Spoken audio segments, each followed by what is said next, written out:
Hello there. Let's get this show on the road, huh? Hey, what's up, Kyra? I see you. I see you. My eyes are open. Hello. How are you doing on this fine Wednesday afternoon? I am doing fairly well. I got bodied by a Windows update. Man, I got all set up. I was like, yeah. Feeling good. Woke up early, ahead of the game, looking fresh. You know what I'm saying? I even brush my teeth and floss in the morning. I usually only floss at night, but my shit was so fresh, I flossed in the goddamn morning. It was sick. Sit down, I'm ready to go. Windows update. I got bodied so hard by this Windows update. It was insane. Just fucking skirt. Put the brakes on everything.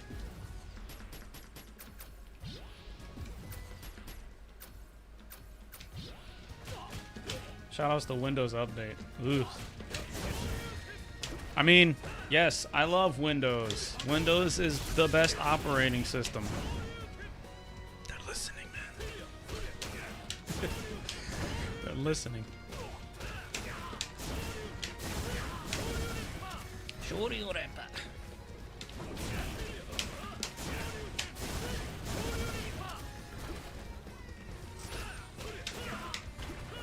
Oops. Oh. What do you get? That's not what I wanted at all. I wonder why that happens sometimes. Sometimes I'll press medium kick and hard kick, and it won't give me an EAX. I wonder why that happens.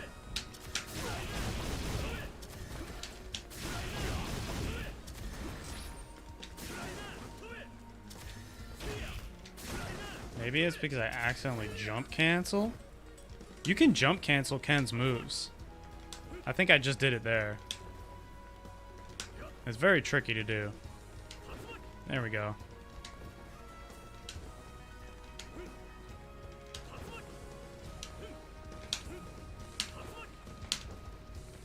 I believe that's it. You could jump cancel,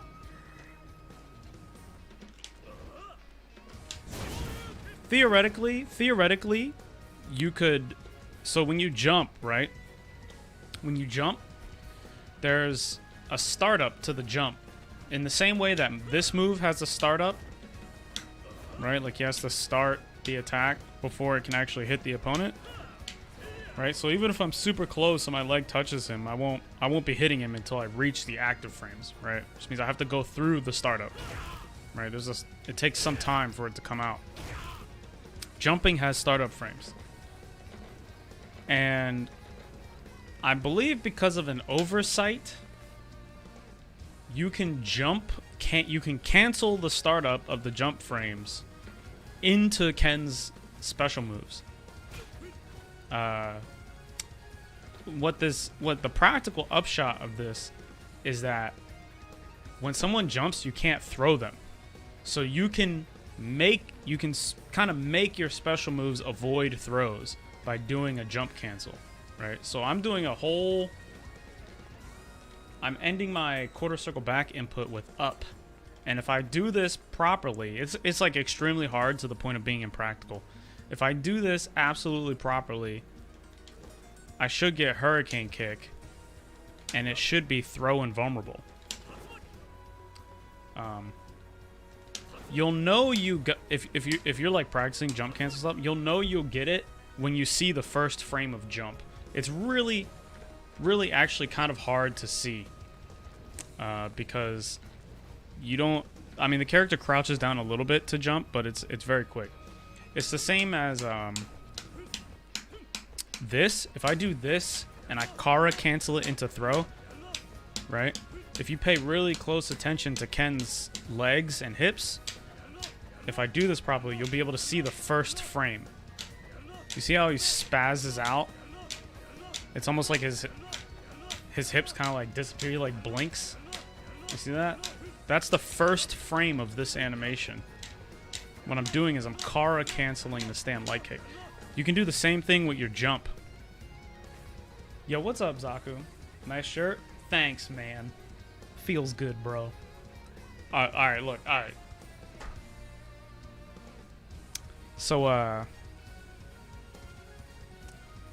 fuck with Uniqlo. Alright, there's a company called Uniqlo, right? And they're like pretty basic, right? It's like basic stuff. But man, they do some good shit. This shirt is fucking ill. This shirt is ill. They did a collaboration with the Boston Museum of Fine Arts, and they did a bunch of like classic art prints. So this is a woodblock painting by some Japanese artist, and the title of the painting is like Reflection on the Water of Misaka Province or something like that. The title is on the side. I'm not gonna try to read it and embarrass myself, but it's sick. It's like, damn, this print is sick. I like this t-shirt. I also like this linen regular shirt I have. I fuck with linen in the summertime because it's very breathable. I have a compulsion to cover my arms. I don't know what it is, but like I prefer to cover my arms with clothing. The best way I can compare it is like, have you ever laid down on a bed and tried to go to sleep without a blanket? It's weird, right? Am I tripping? Like, the fact that the blanket covers you makes it feel more natural to go to sleep. You know what I'm talking about? So like, even if it's like 9 million degrees in the room you're in, you'll still like have some of the blanket, you know what I mean? It's like that, but with my fucking arms. It's weird. I feel like the wrinkles on linen, the wrinkles on linen make it aesthetic. I mean, you can also just like use a clothing iron, I guess, or the realest tech is to take it out of the dryer early. Like if you use a dryer, like an electric dryer, take it out of the dryer early. Yeah, you need the blanket. You ever see someone teach a meaty? They need meaties before they need to block. That's some shit you saw today. You need those things at the same time. You need those things at the same time. Street Fighter, I put a lot of thought and effort into this. This is like my life's calling. So like I'm continually trying to advance Street Fighter education. Like I don't fuck with academia, right? But there needs to be like more of a proven method to learning fighting games, particularly Street Fighter, because I don't know, that's my favorite one. Like when you go to learn how to play basketball, they have drills and they have like a process. There's steps you go through. When you go to learn how to play piano, there's a process. You start with this, move on to this, and you build your skills up, right? It's the same thing with Street Fighter, except that it's not exactly a linear progression, right? So you can become very proficient and not have the skills involved with like using blocking in your strategies. You could just not have those, but you could still be really proficient, right? Or it could be the other way around. Learning Street Fighter is a lot less like stacking of house of cards than it is like filling up a tub of water. You know what I mean? It's like a radar chart. Like there's all these areas you can go in.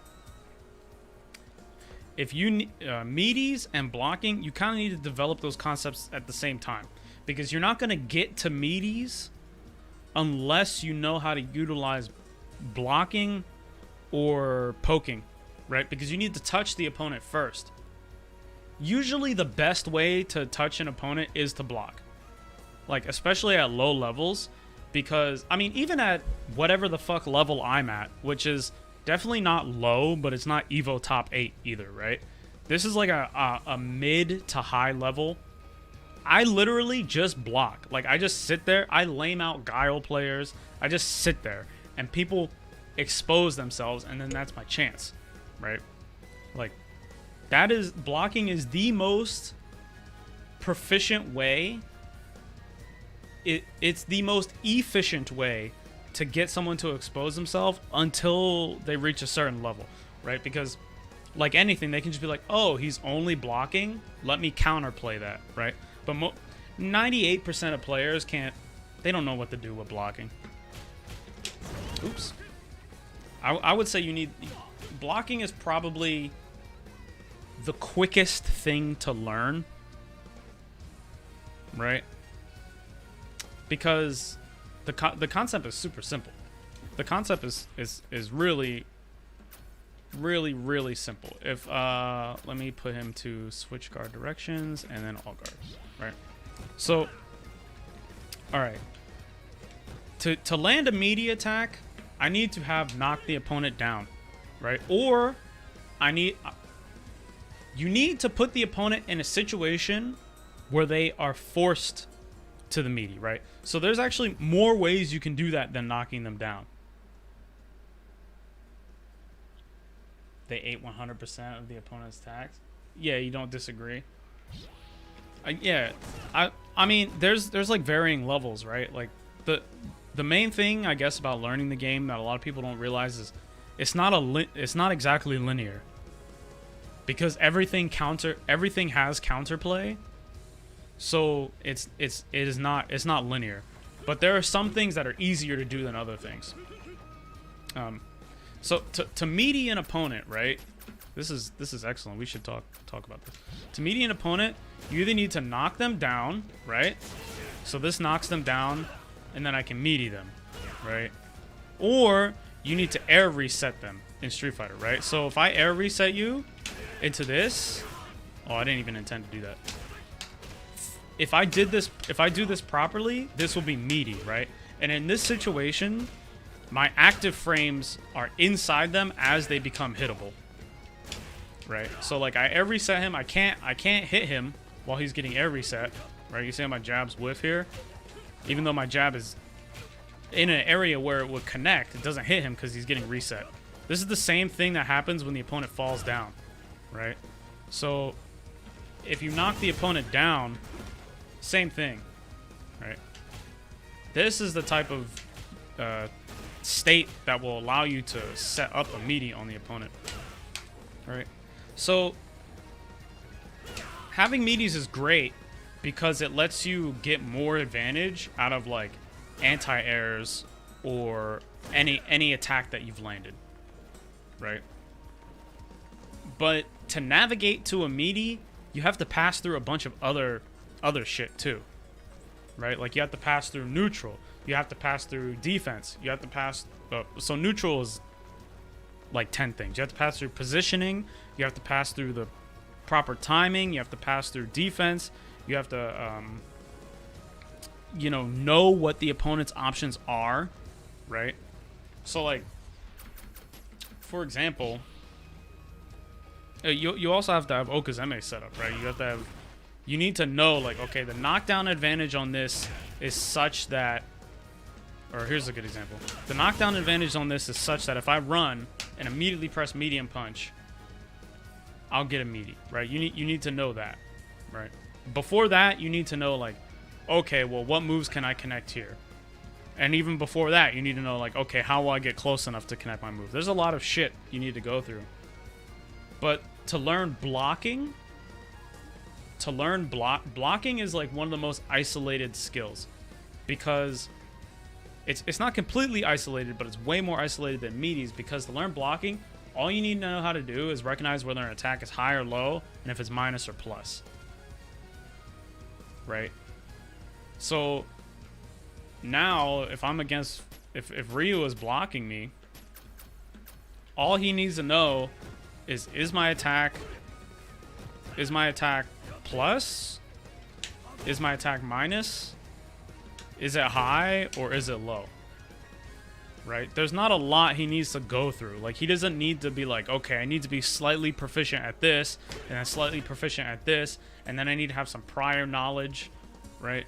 Blocking is like, if you teach someone the basics of blocking, it's like the quickest way to power them up. Like, it's like the quickest thing. I would say that if you are trying to learn Street Fighter, the two first things that will get you the most progress quickly are knowing that attacks lock you in. You get committed to attacks. And the second thing is that attacks can be plus or minus, and that's exploitable with blocking. Right? So, because a lot of people who just pick up the game, and I don't mean like, oh, your mom bought it for you at Target and now you're playing it for the first time forever. Right? I don't mean that. I mean like people who've been playing the game for like several months. Right? Several months, and this is like their game now. Having mastery over the concept like, hey, wait a minute. If I do an attack, I am committed to this, and I cannot defend myself, right? And knowing like, okay, what move is plus, what move is minus, is it high, is it low? Just knowing those two things is like will power you up crazy.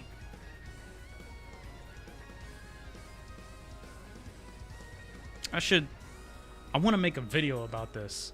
I think that's a really, oh man, that's a really cool and interesting concept.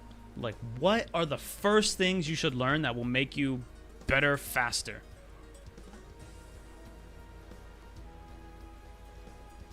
Meaties don't necessarily make you better faster. I don't think so. Well, not as fast as blocking and knowing plus and minus.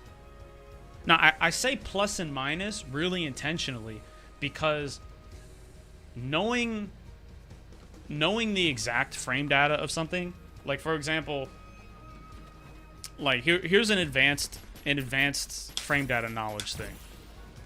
So Ryu throws his fireball, right? If I throw my fireball back and we clash, if the clash is on my side, that means I'm disadvantaged, right? But if the clash is on Ryu's side, that would mean I'm advantaged, right? Because I've recovered more and my fireball was out more, right? That's like an advanced frame data thing, right? But that doesn't require me to know the exact plus frames, right? Like I know that this move here is +2 on block, right? But knowing that it's +2 is not as practical as knowing that if I do this, he can't do anything, right? I think a lot of people, when they start out, they get overwhelmed with spreadsheets. They look at it and it's like, oh, it's a fucking spreadsheet? What is this, Office Space? You know what I mean? But really, the practical upshot. Yo, what's up, Napalm Fist? I see you, man. What it do? What's good? I hope you're having an excellent Wednesday. I'm going off on like a tangent, or not even really a tangent. I'm just like talking. You're good, respectable. I respect that. We're talking about as a beginner.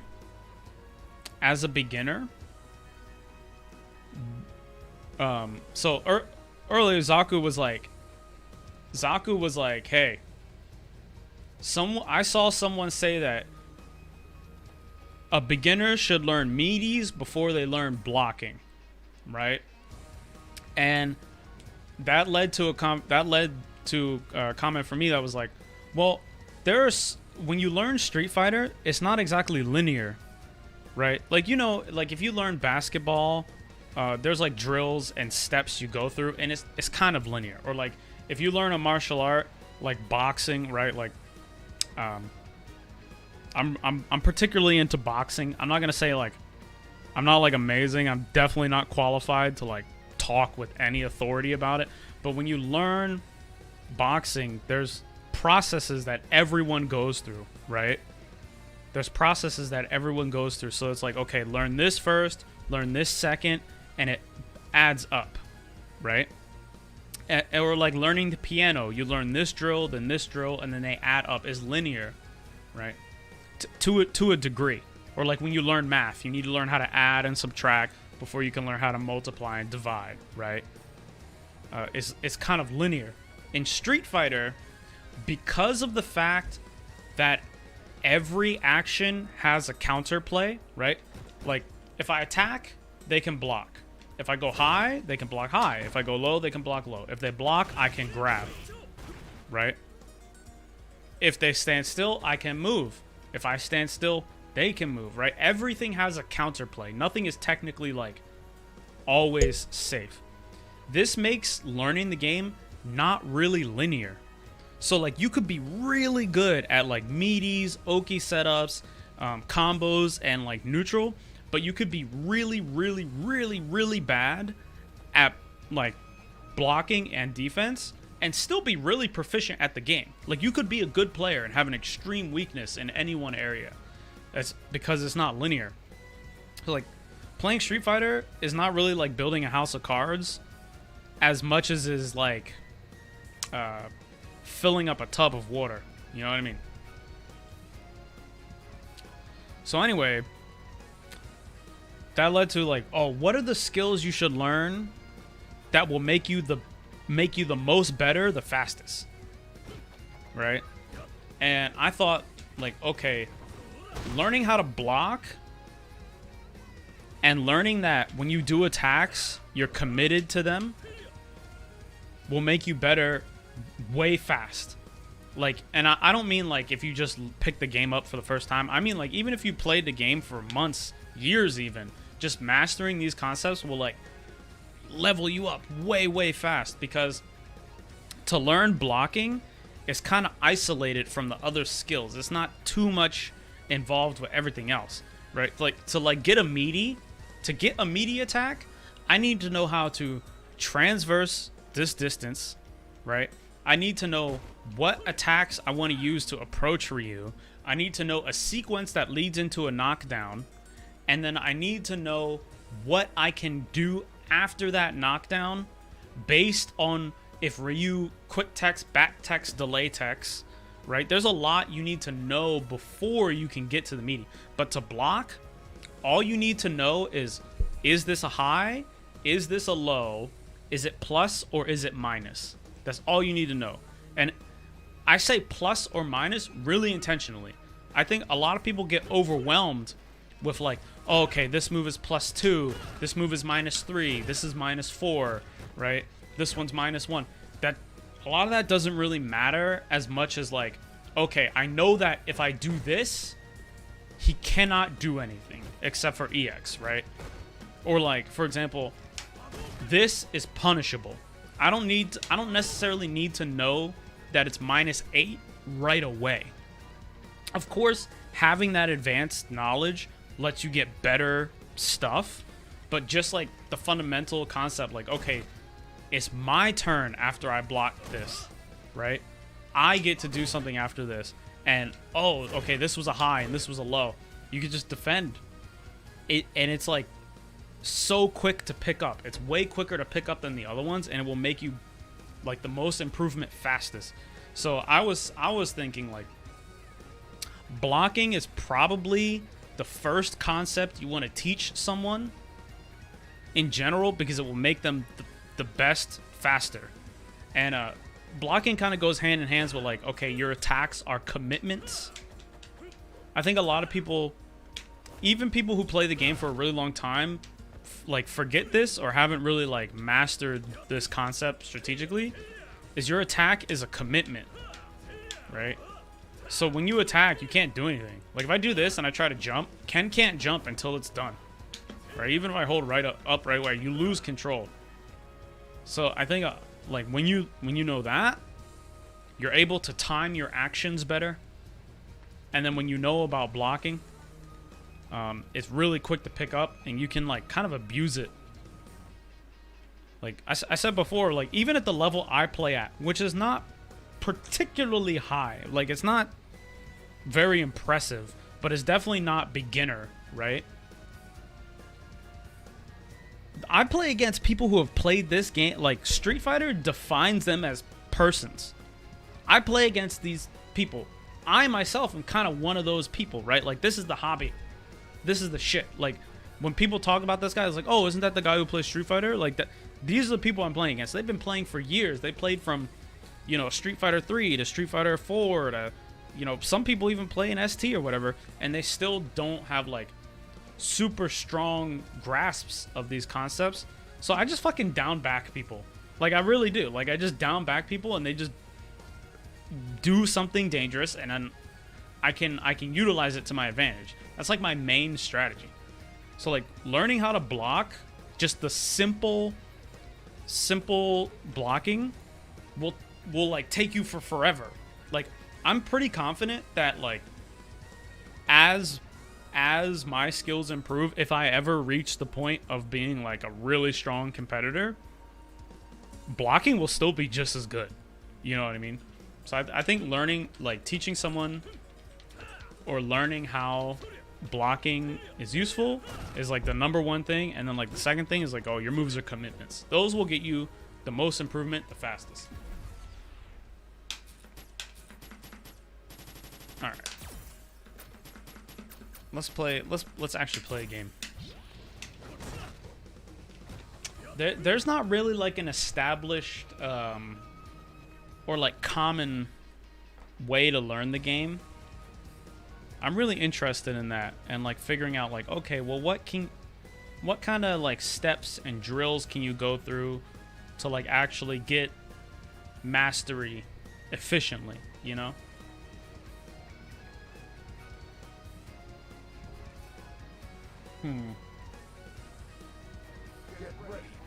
I should make a video. I should make a lot of videos.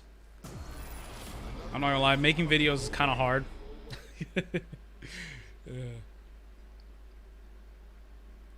I'm really concerned about the quality. Chun-Li, a tough matchup to start. Alright. I haven't played this game since last Wednesday. I only say that so I don't beat myself up too much. I get mad salty. Oh, it's your boy, Demon EX. You should only commit to your... Whoa, that's big brain. That's big brain. That's hella big brain.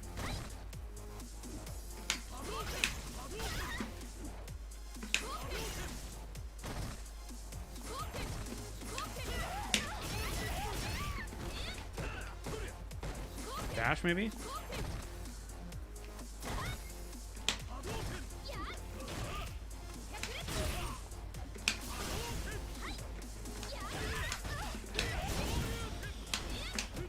I think he will be more aggressive because of the red bar of courage. Yeah, there it is. This is okay.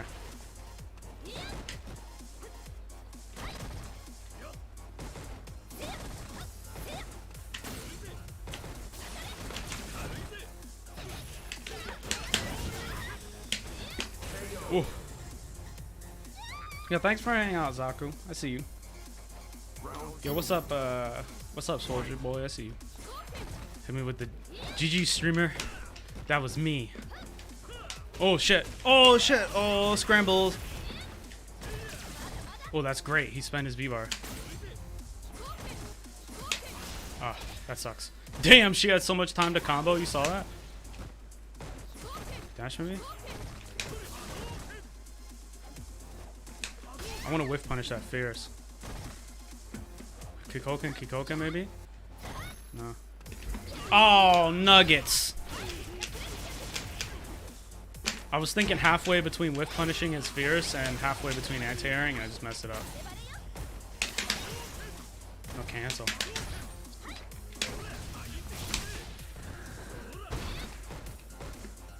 Oh, I'm dead. Oh, not yet.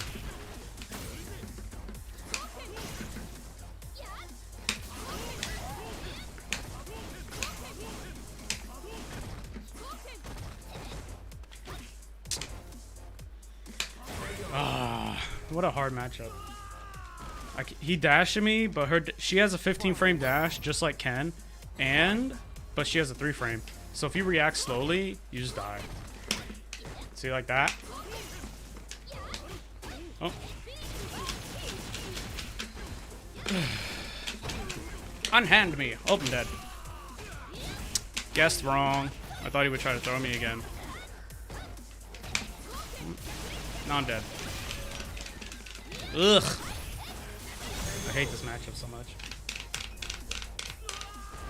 I thought he would try to throw me again, so I did DP and I just died in the corner. Then I thought he would try to advance for a throw, so I did back medium punch. And I don't remember specifically what he did, but it just hit me and I died to a excuse me, combo.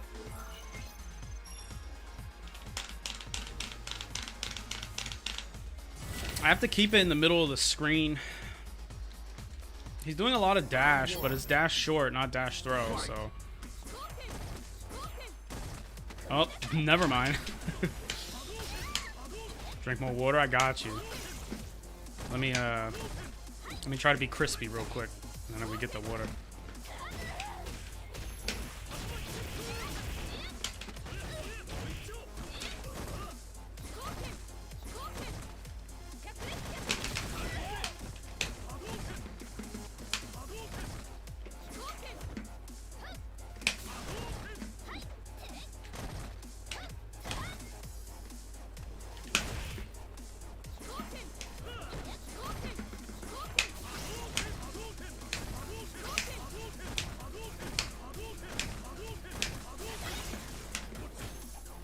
Cheap.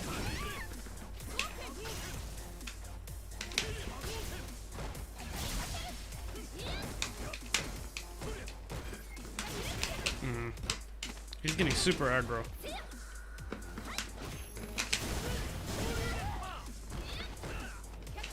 Got him. Whoa. Round 2. Fight. At that distance, I think he could just EX.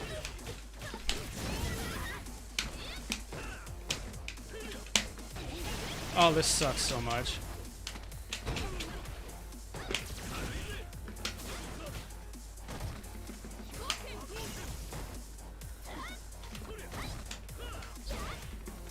Look at how much health that takes off.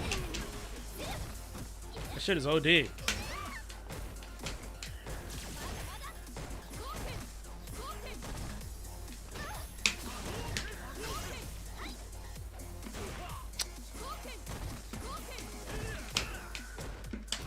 Okay. Ooh, EX, huh?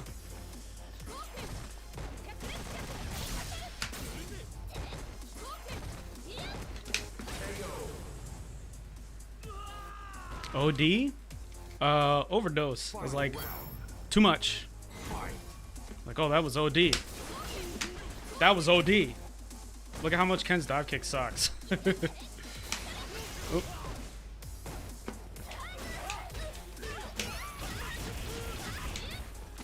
Oh, bro.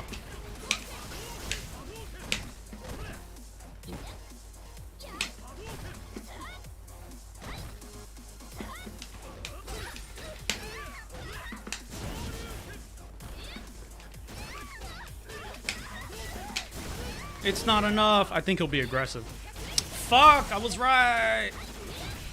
What do I do?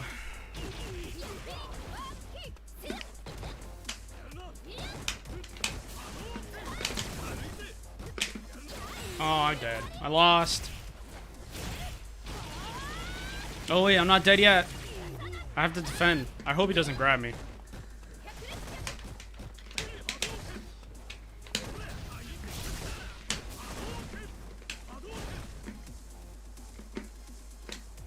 Got him!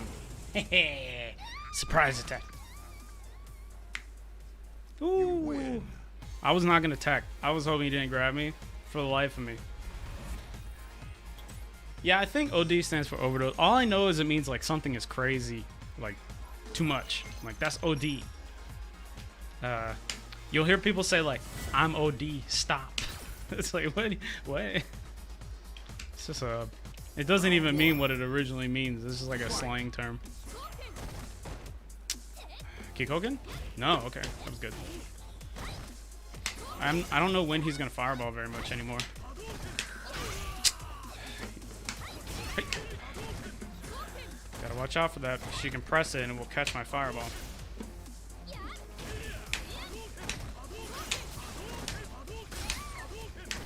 Alright, watch out for slide. I wanted to backdash, but I got neutral jump.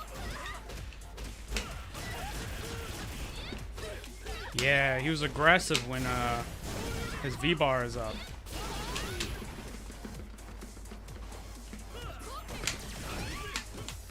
Ooh, the red bar of courage. Yo, eye drop? That's dead ass. Eye drop says that all the time. I'm OD style. Hey. Okay, he'll do crouch jab then throw. Next time he does crouch jab, I'm gonna try to avoid throw. It's so hard to react. Oh. That sucks. Oh, I'm dead. This round is over. Oh no, no EX from him. Let's try running. Okay. I want to make him spend some EX.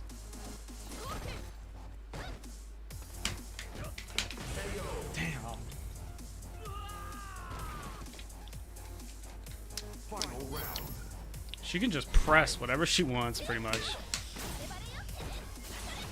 Very frustrating. I have to work so hard and she just gets to do shit.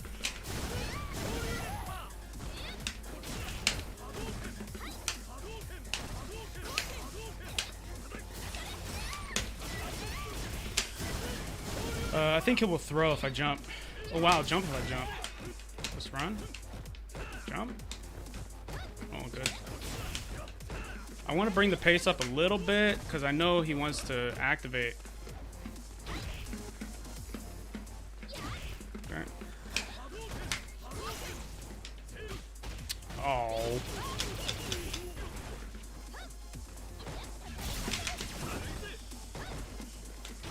Oh. That sucks a lot. He just does that at the same timing. That dash is so risky.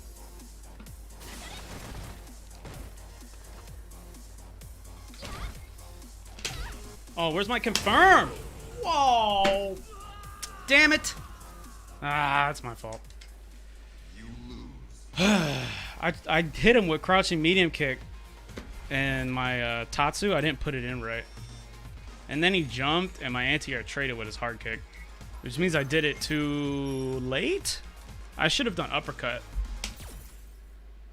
I started to get frustrated with the amount he was dashing.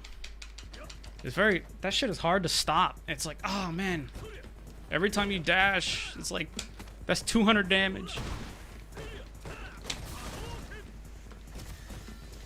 Sometimes you win, sometimes you lose.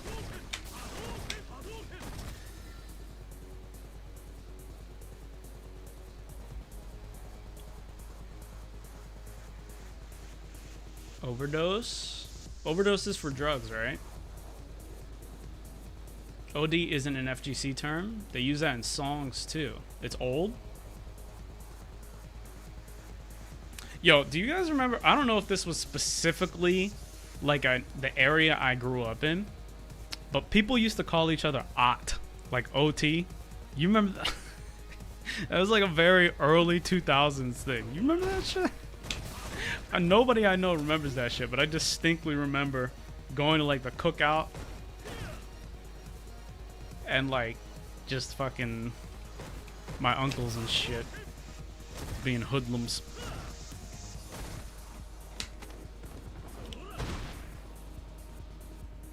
Damn. I can't believe I didn't confirm my medium kick. That was huge. That was it right there. And then the anti-air should be DP.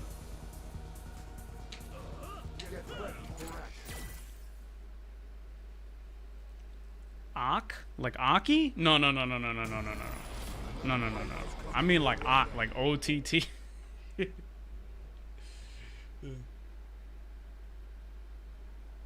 Say cuz. Cuz. The Z is silent. It's just cuz. It's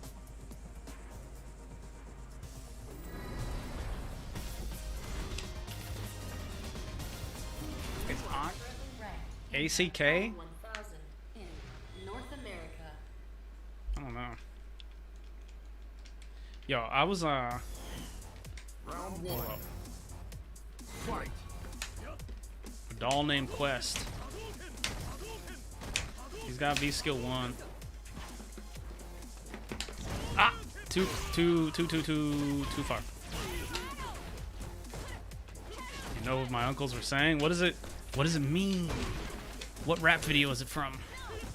Yo, bring back old rap videos. Why do new rap videos suck? Like, am I tripping? New music videos suck ass, right? Is this just like some boomer shit? Like, I'm just like, oh, back in my day, music videos were better.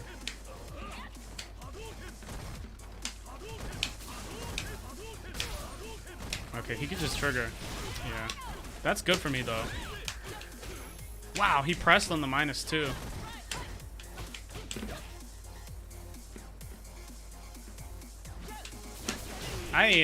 Just do it. That wouldn't even have touched me. Maybe it was a reaction. Oh, ouchie. Man, my man wants to get crush counted. Please do that. Do that shit again, please. Yo, please. Hooligan. Hooligan, please.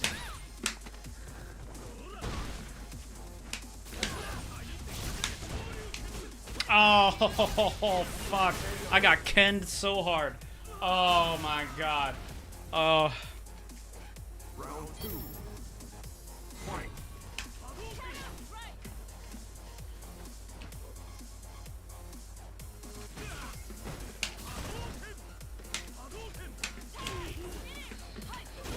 Oh, that's the V skill.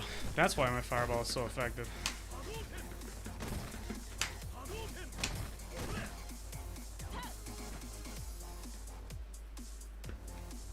Doink.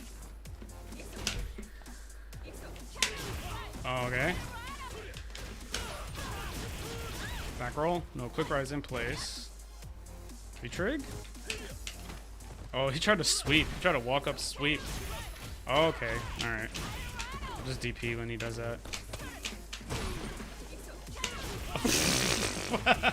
Why didn't I DP? You saw that shit?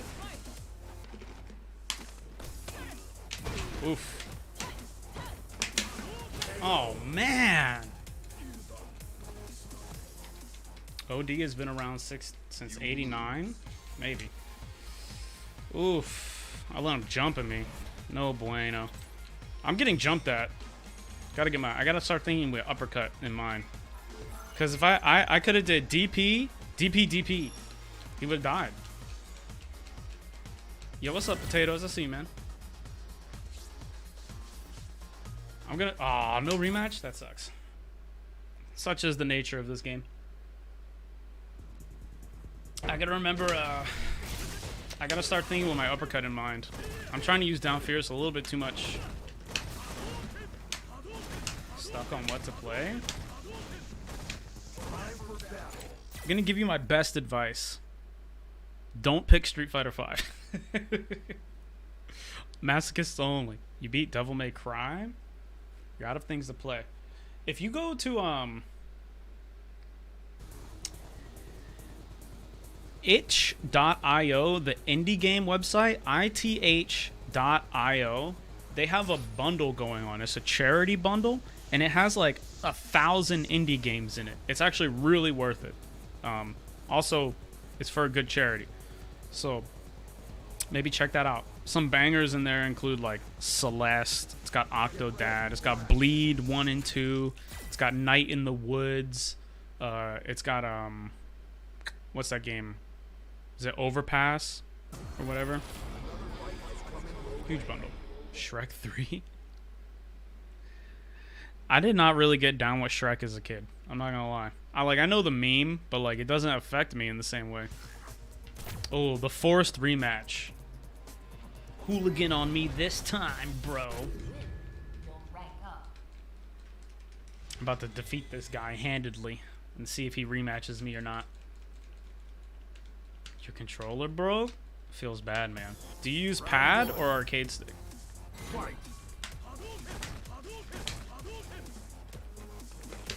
Wait, is this one of those GG streamers that was me?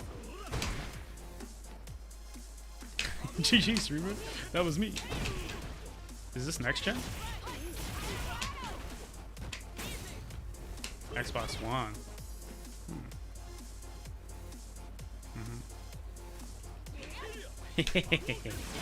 Oh, damn, he got me. The slow fireball will defeat you. Oh, he could V-trigger now.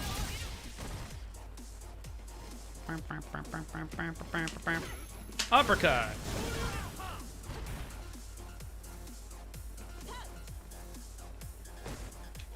He tried to throw me. I backed up a little bit and he started to throw.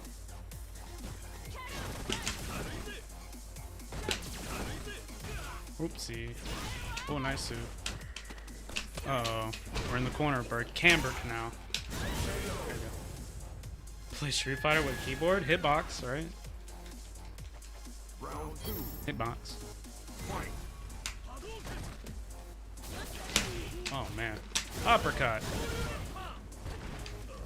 Oh, walking, huh? He's defending cross up there. At least I should go to the front.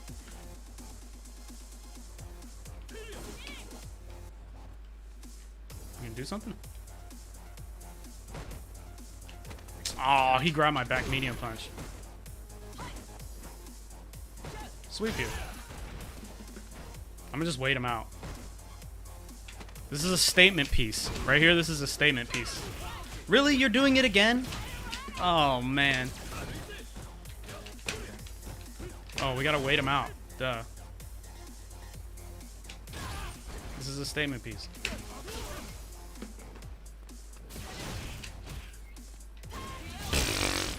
The same timing. I might die. My statement, bro. Fuck. Fuck. My statement, bro. Okay, maybe the statement's not the best idea, huh? Alright.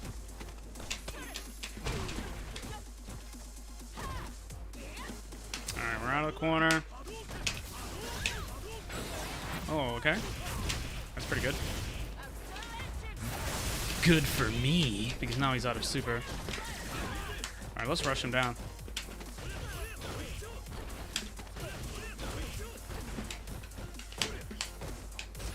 Just block, huh? Trying to activate real hard.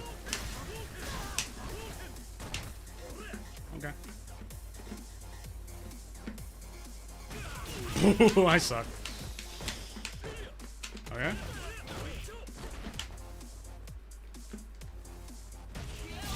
Man, I suck. That move is long. I don't know the range of that move. Damn, he bodied me clean. Okay. I tried to be a little too silly. I tried to get him with the just standing there into nothing. At least now he might rematch me though, because he's probably feeling pretty confident. Like, oh shit, I just bodied this dude. Let me get that rematch.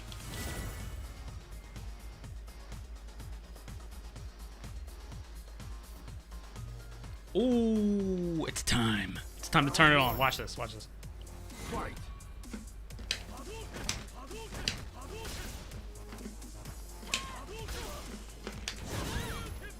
Hadouken. Oh, that was supposed to be Shoryuken.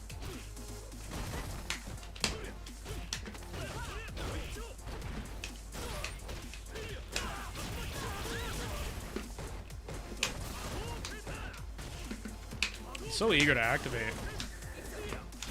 Oh, wow. I can't believe that hit me. Okay. My throw tech. I'm gonna be a lot more active now. I'm just gonna start doing stuff. Round 2. Fight. Jesus Christ, that's his way to get in, huh? Let's pay attention to that next time. Oop. Okay. Oh, the lag. He's got a lag switch? think he's got a lag switch.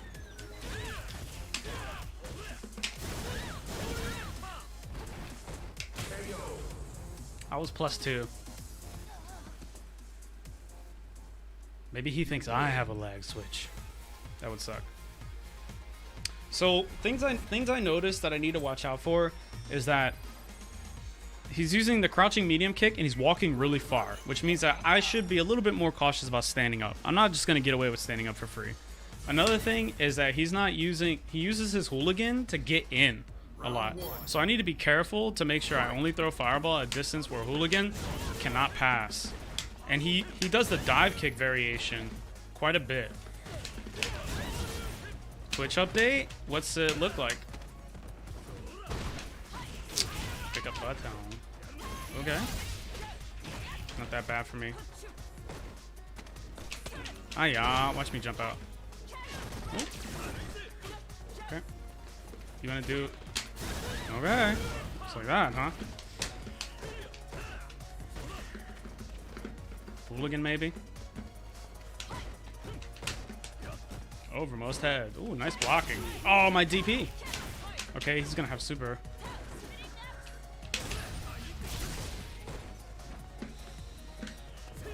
Alright.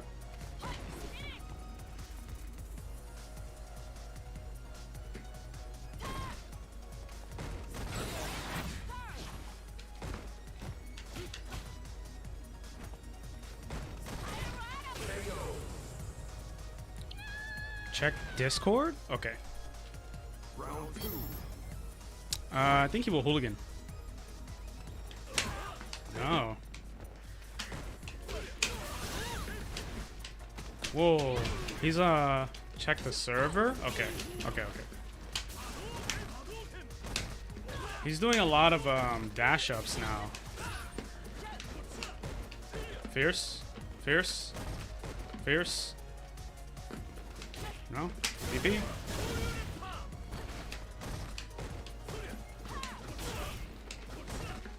Just overwhelm him if I can. He doesn't respect +2. Oh, wrong way to V reverse. Hooligan? No, throw. Sweep here. I will open up Discord right now. I had time to adapt.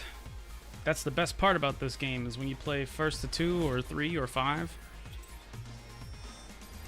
First to 1 is really hard to play because you have so little time to observe and you have to take so much risks.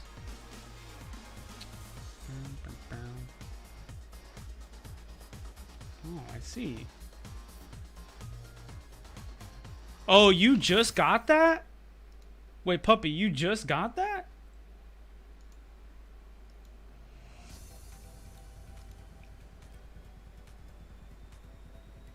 Wait, mine looks like that.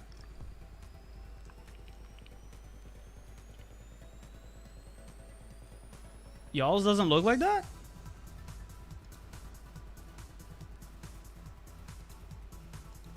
Mine looks like that. Time for battle. I like it.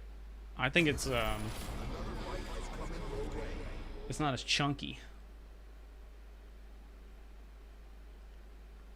I did a whole rebrand thing. I feel kind of good about it.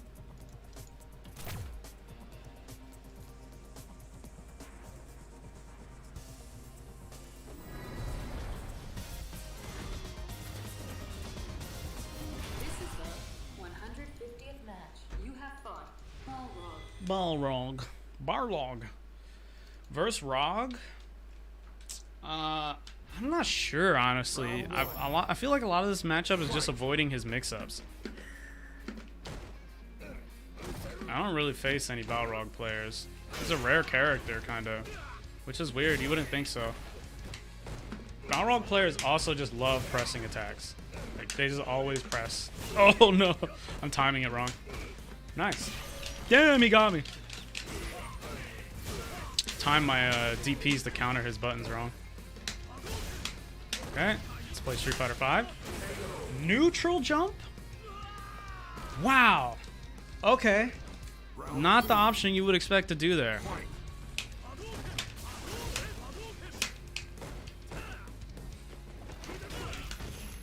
got a neutral jump. Oh, he didn't block. He's eager to press? Yeah, he's eager to press. He plays Balrog. Oh, okay, that reached. Alright. Okay. That was a meaty throw. Damn. Yeah, he's very eager to attack, so I need to be careful about any situation where I can let him have I tried to stand up for that, but I was too slow. Didn't defend the mix-up. Wrong is like charge Laura. Okay, no defense against Ron. Spin, maybe? Jesus Christ. Oh, wow. Full screen rush punch. I was afraid he would spin again. I tried to risk the second fireball. Jeez, oh. Okay, no meaties, though. He doesn't meaty, he just delays. So if I wake up with throw... Oh, fucking mixed. I got schmixed. Ugh.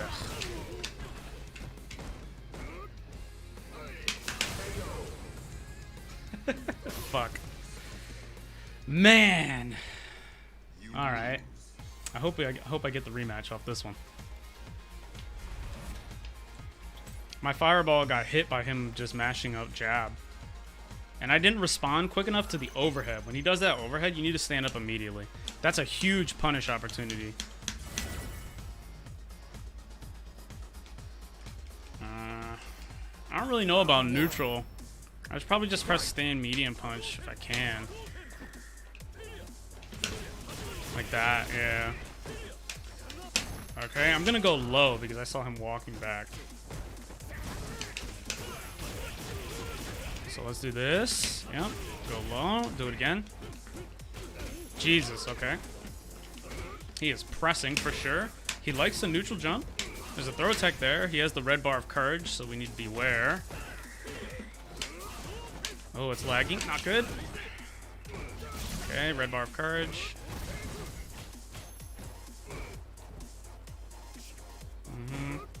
Just staying here, let him tire himself out.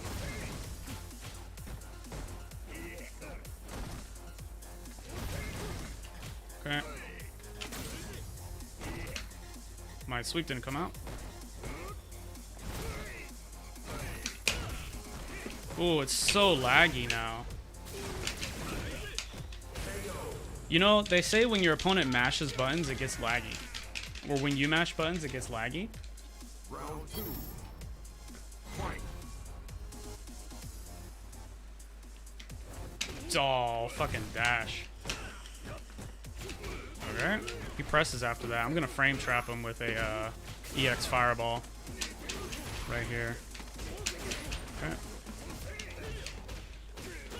Okay. Here we go. Why would you neutral jump? That's such a just garbage option. Ugh.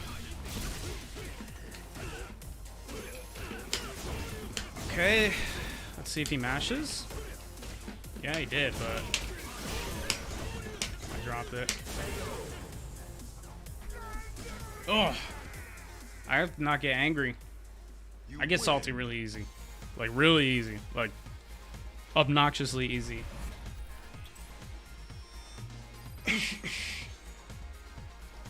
I get salty easy. Let's not get salty.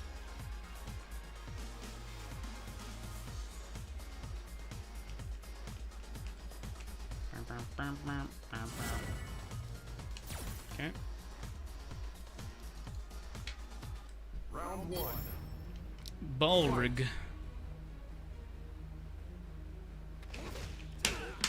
I want him in a corner.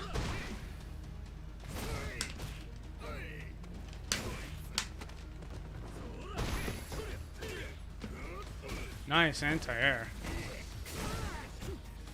Oh, dash.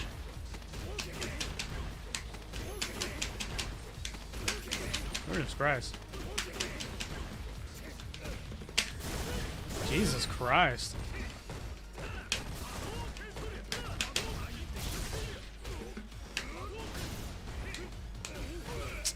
Of course he would mash out.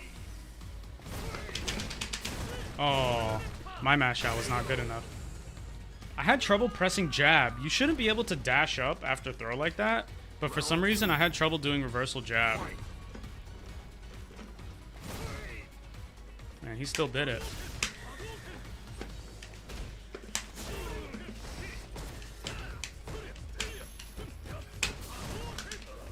Alright.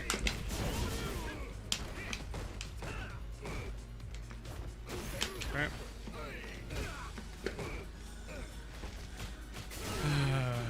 That's very hard to respond to. I'm having trouble with that.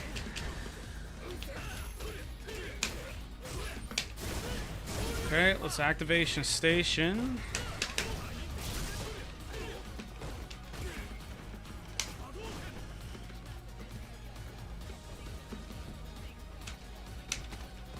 Surprise run. I think he'll rush punch me.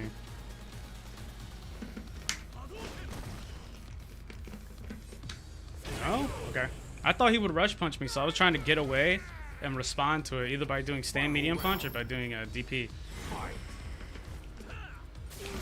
Oh, that's so hard to deal with. Whoa, what a sweep. I feel like people have been preternatural with their button presses today. Always punishing my whiffs before, like, I'm even done whiffing. That doesn't make sense, but you know what I mean. Okay, I'm just gonna keep, I'm gonna throw here. I actually changed my mind. I was gonna keep frame trapping, but just gonna throw him there. No one ever blocks mix-ups in the invisible corner. Can't see. Oops. I wanted to lower this a little bit. I think that's good. I keep turning it off. You know, you would think I'd know how to do this. I don't know how to work these controls.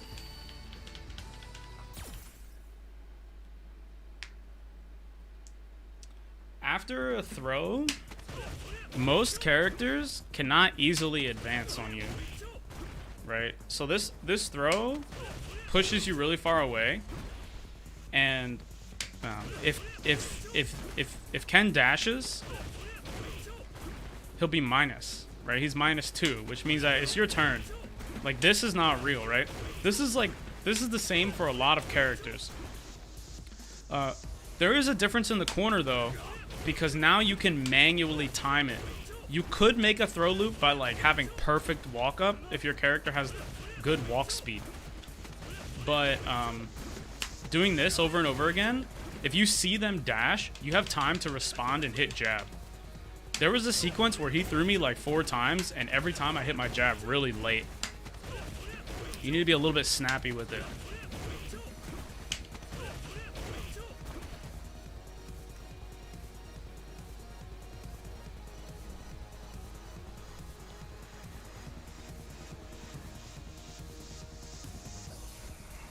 Honestly, I don't know shit about Balrog. You would think I would know, but I really don't. You would think I would know a lot of things, but I just don't fucking know. Like, name something? I probably don't know it.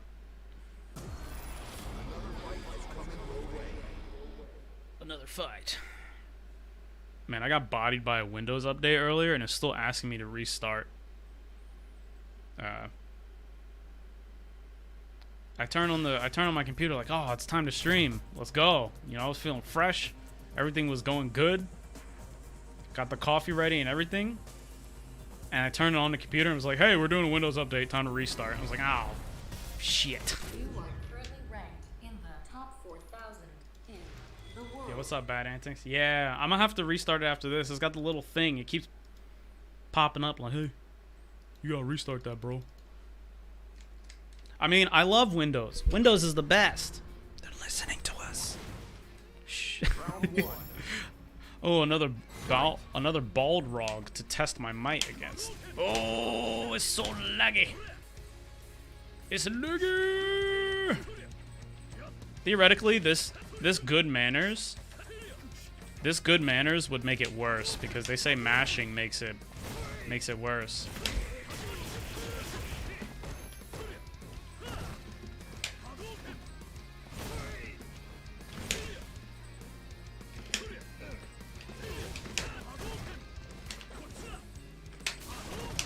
IQ point inflation. I don't even know how many points I have.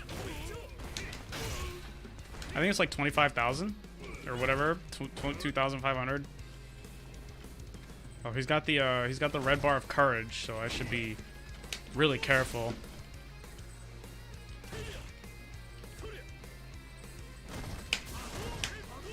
I don't want to give him something he can spin around and then red bar me. Okay, I'm chilling. I don't know. Oh, yeah.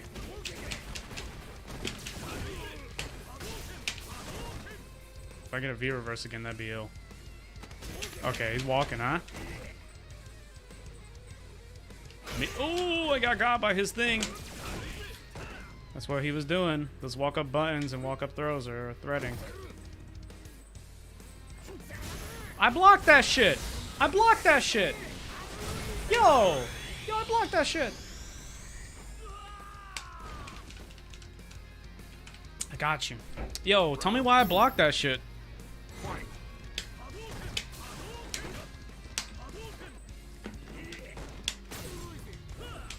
Oh, that was supposed to be down fierce. Big derp. Okay, back throw. Testing the runs. Ooh, got him. That was a nightmare. I should never do that, actually. Whoa, backdash? The heck? I'm out. Oh, he's got the command grab one.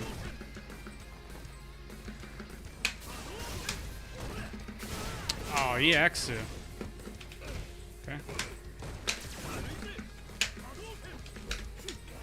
Darog is cheap. I was -2. I tried to steal my turn back. Nice. Oh no, don't get fucked. I might get fucked.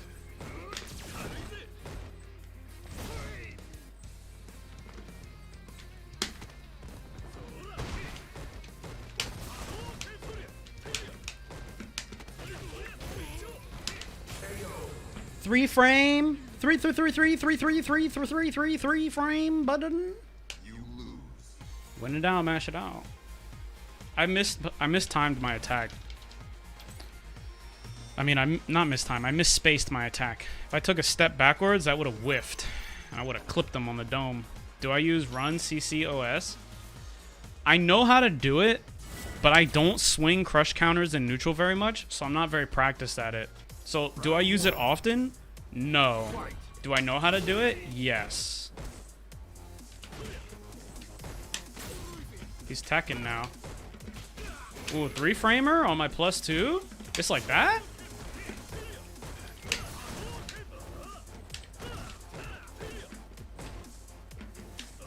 Oh, you better anti-air me. I'm jumping. I'm taking to the skies out here, man.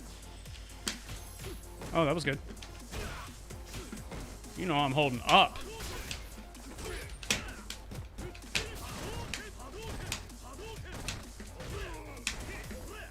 Wow, he didn't quick rise?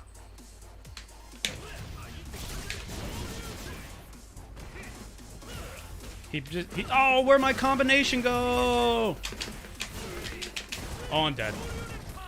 He didn't schmix me. Well, I guess he schmixed me, but he just blocked. So either he schmixed my anti-schmix, or he just dropped it. Round 2.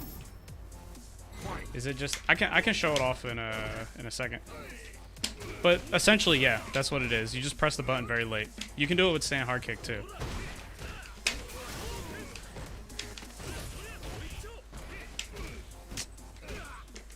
He will press buttons after throw, so let's be aware of that. Oh, no. Holding up. Damn. He can combo into it? That's crazy. My dizzy. My dizzy. Oh. Oh, no. I don't know what's going on. I'm just going to try to take the initiative. Oh. Sucks. It sucks. Damn, I got bodied. That was free.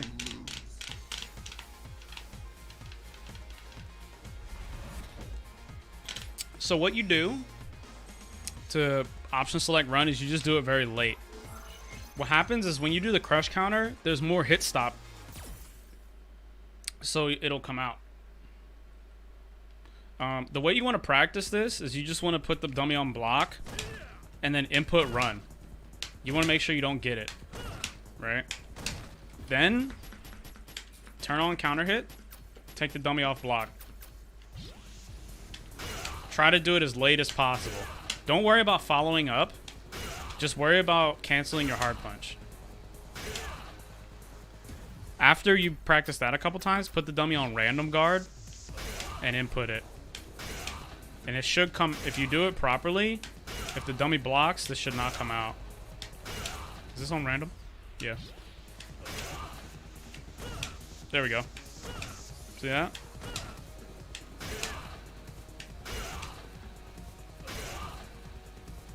So basically the technique is to hit hard punch and then press run, right?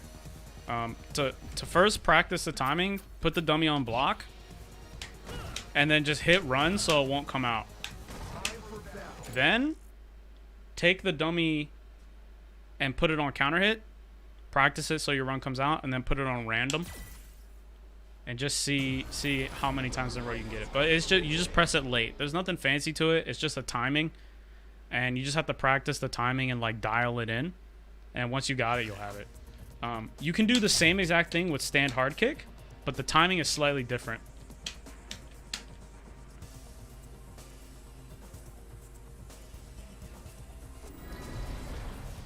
I think Ken's crush counter moves kind of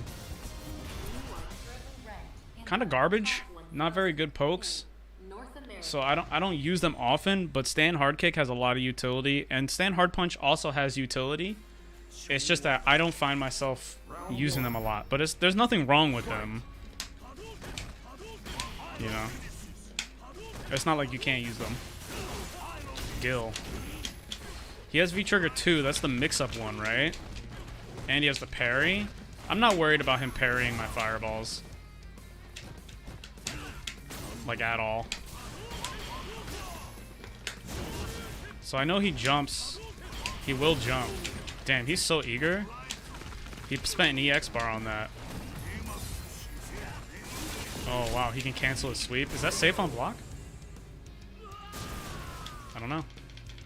I tried to punish the sweep and I got caught by the gimmick.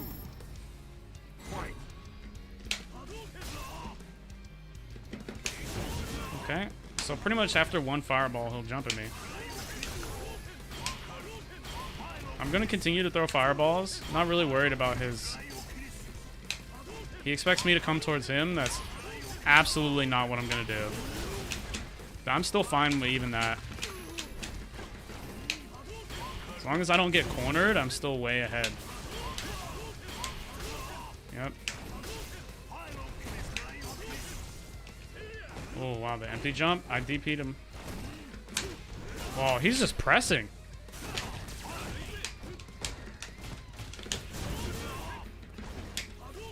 EX. Wow, you still jump? Looking to activate. Okay.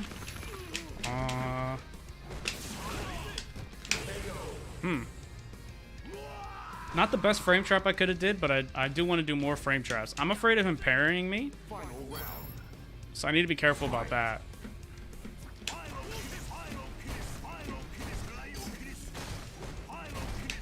Okay.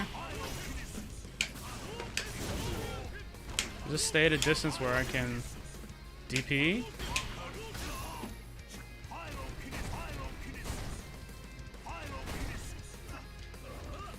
Oh, that was weird.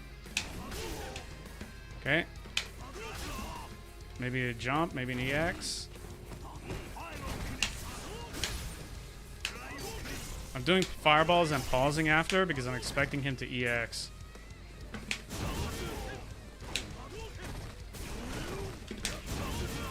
Maybe a better punish for that, but I'm not sure of it. The long walk. Whoa, what a parry. Punish the dash. I'm not even worried about Oki. Jesus, wake up jump. Okay. Next thing he does, I'm just going to punish it with DP. Okay. There we go. I don't know what that ice is on block, but I know that's not a true block string. So I just use my 3-frame attack to trade with him to close the round. I had enough health to where even if I fucked it up, I still would have additional situations to deal with. And I had V reversal. So it's not like it was the super end of the world. Could have been pretty bad though. But I was confident that the 3-framer would trade. Fight.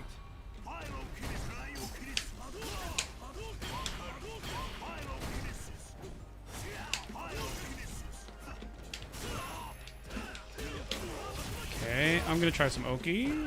He has the red bar of courage, so I'm just gonna step away. Let him come to me still. Not even gonna worry about the normals. Just worry about the anti-airs, because he's giving me his whole health bar out of anti-airs. I'm mixing up the speed of my fireball to try to make it a little bit more difficult to parry. But I'm not actually very worried about if he parries it or not.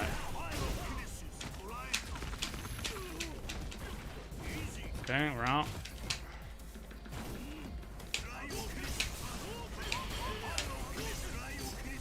Oh, that cryo ball is really hard to jump over. Try to activate if I can. There we go. It's back throw. Now we're chilling. Maybe EX? Yep. Yeah, we're big chilling. That was a slow one, then a fast one. The fireballs. Messed up his parry timing. I'm not trying to do any particular pattern with my slow fireball or fast fireball. I'm just trying to mix them up. If I was a little bit more aware, I would do a specific pattern to try and like bait him intentionally.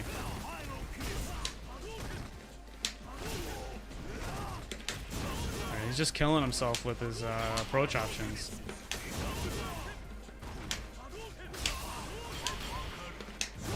Yep. Just stay about that distance, about three Ken whiffs away. Man, he is doing it. Oh, let's try a run. Okay, no back throw. Jesus Christ, man. Next time I block that hard kick, I'm just DPing. Oh! You think he did it? And it didn't come out? Oh, okay. Training mode. I was for sure he was gonna press a button right there. You think he did it and it didn't come out? Okay, let's flip the script. Let's be aggressive. Jesus, wake up EX after back throw? Can't parry that. It's a frame trap, brother. Got you. Oh no. That's okay. Let's go back to just landing him out.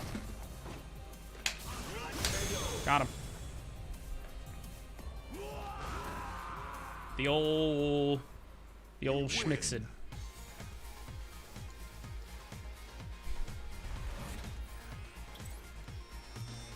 I feel like being aggressive right there was a good idea because he was like, look, let's sometimes you drop your combos, okay? Charlotta coming to bust them kneecaps.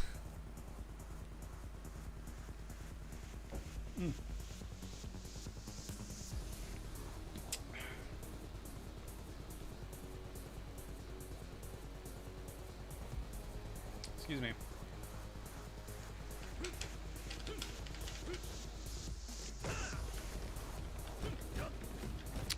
Sometimes you just hey man. Hey man. You think I got a combo? You think I got no combos. I'll show you a really cool combo though. You wanna see a swag combo?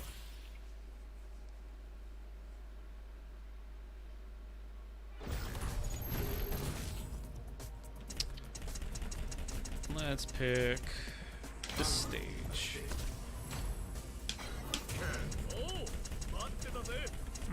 Who's a good character? Let us disassemble some of the blonde privilege. Ken is blonde, but he doesn't experience the privilege. You can tell because he's not a blonde female fighting game character. Okay, check this out. Let's see if I can do this first try. This is the swag combo. Oops. I should have better timed her medium kick. Oh my god. Hold on. You didn't see that. You didn't see that. Let's try this again. Okay. There we go. Reset. Okay. Check this out. Oh man.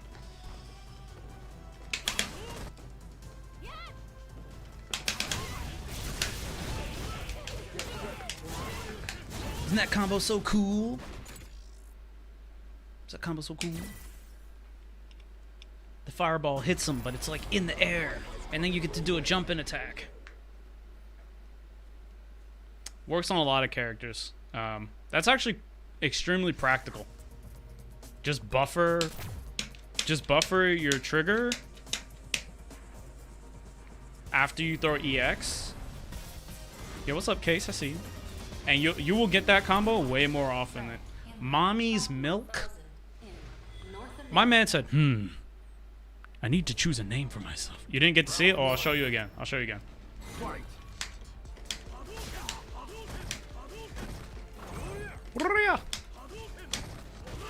Oh, he tried to jump there. Remember that. Seth has tricky jumps like Cammy, so you gotta wait to AAM. He also has a 3-frame attack and a DP. Okay, he's got the red bar of courage. Let's stay away from his sweep distance. I'm throwing my slow fireball to try and make it... Do it again. Do it again. Do that shit again. Oh, you did a swap? That wouldn't even have hit me if I didn't move forward. If I had just stayed backwards, maybe he knew. That was punishable. This is not punishable. That was a frame trap that I pressed the button into.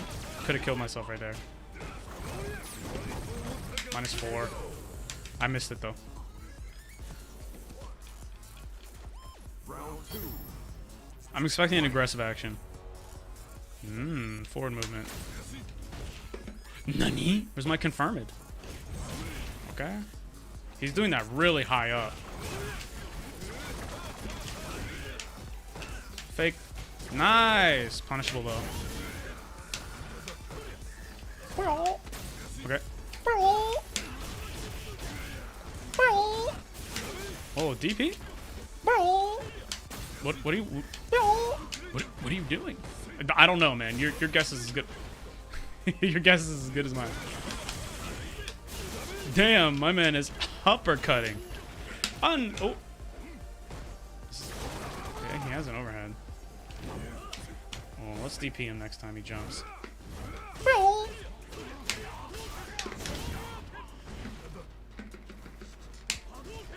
Oh, I got a super.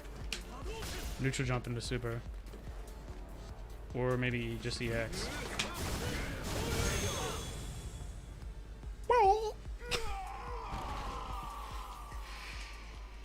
Is there ever actually a time when I do know best?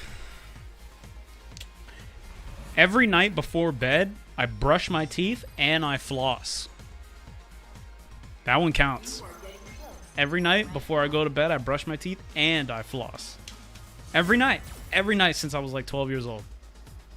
I used to not like flossing as a kid. It took me a long time to come around to flossing. Okay, let's check out this cool combo. Alright. Bad antics. Check this out. Yeah, check this out. Check this out. Oops, I dropped it. I dropped it. So, if an opponent like Cammy or Karen is poking at you with their medium kick, or Zangief with hard punch, or Birdie with hard kick, right? What you do is you just throw EX Fireball and buffer it. Just buffer EX Fireball. Let me reset. Can I get a save? Can I get a save? There we go. Oops. You get to do a jump in. You can do the EX if you're really crispy, but you can also just do jump medium kick or hard punch or whatever jump you want. right? You can just, and then you get to combo. If you do the EX medium kick, you put them in the corner. I mean, the EX hurricane, but you have to be mad crispy. This works best against Zangief's hard punch. Oops. Oh, I keep missing it. I'm not doing it low enough. Aye. You can go from the side to side too if you want.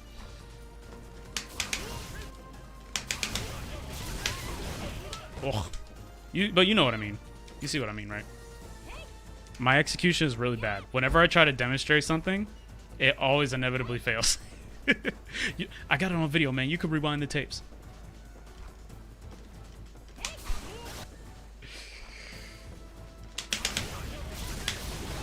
There we go. Let me pick Zangief. This is a practical combo, not really like against Karen or Cammy or anything like that, but against Zangief, this is kind of practical because versus Gief, you have a few options versus charge hard punch. You'll see Zangief players will mess this up. So you will get some opportunities to do this. They have to be really careful about missing this move. Right? That's not even fully charged, I don't think. But if they miss that, you get to do this. Oops. If you're close, you get to do that. This will work no matter what distance you're at. Right?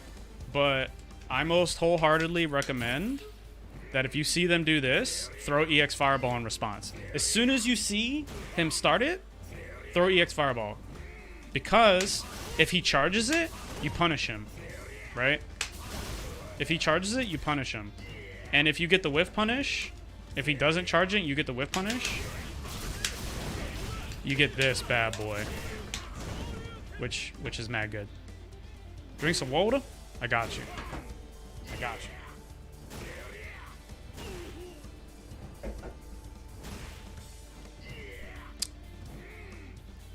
The Windows Update thing disappeared. Is that bad or good?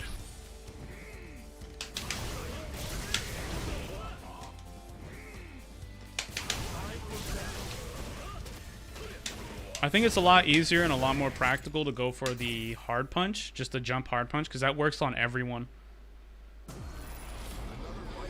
Regardless of really how far away you are. Oh, the Windows Update thing is back. Dude, I just hope it doesn't turn my computer off. That would big suck. Oh, Balrog. I get my rematch. I hope it's Nell Bomb.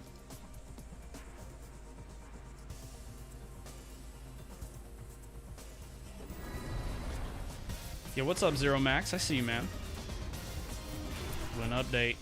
Yeah, dude, it's gone, but now it's back. Make me mad uncomfortable. Uncomfortable. Round one. Wham, wham. Fight. Soundtrack of this game is weird. Balrog. Fireball. Don't want to get turn punch, use a little bit of surprise attack. Tatsu, overhead, not. That's a good response. I'm just going to start committing to overheads. If I get an opportunity to overhead, I'm just going to commit to it.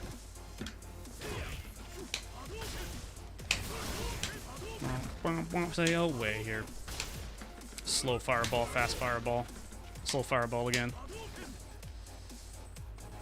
Oh yeah. I'm outie. Ah, I tried to medium punch him. Oh, that's punishable, right? Yo, what's up, Monk Unit?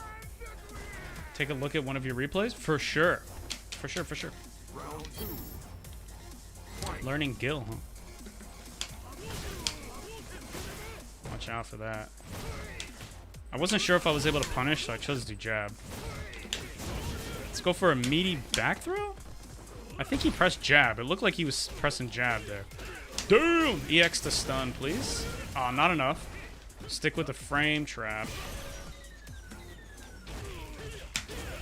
For the replay, if you have it on like YouTube or some video site, we can watch it there.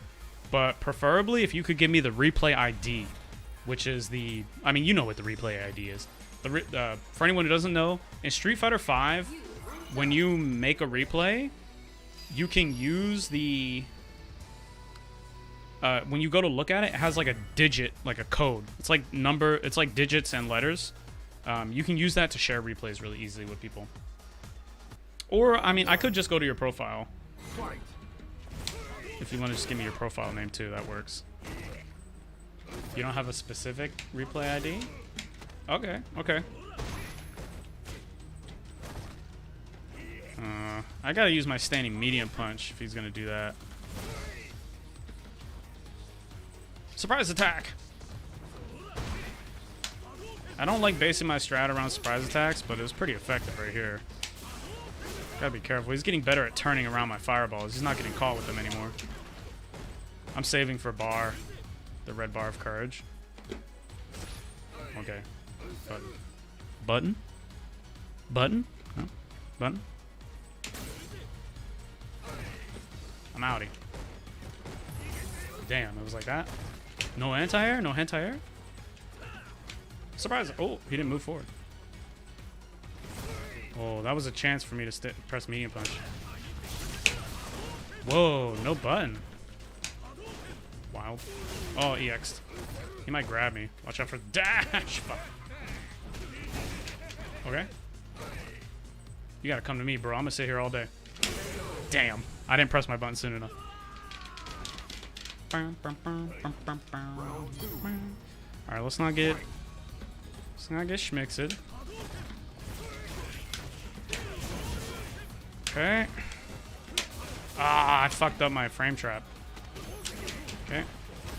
I wanted to frame trap him with a, unhand me.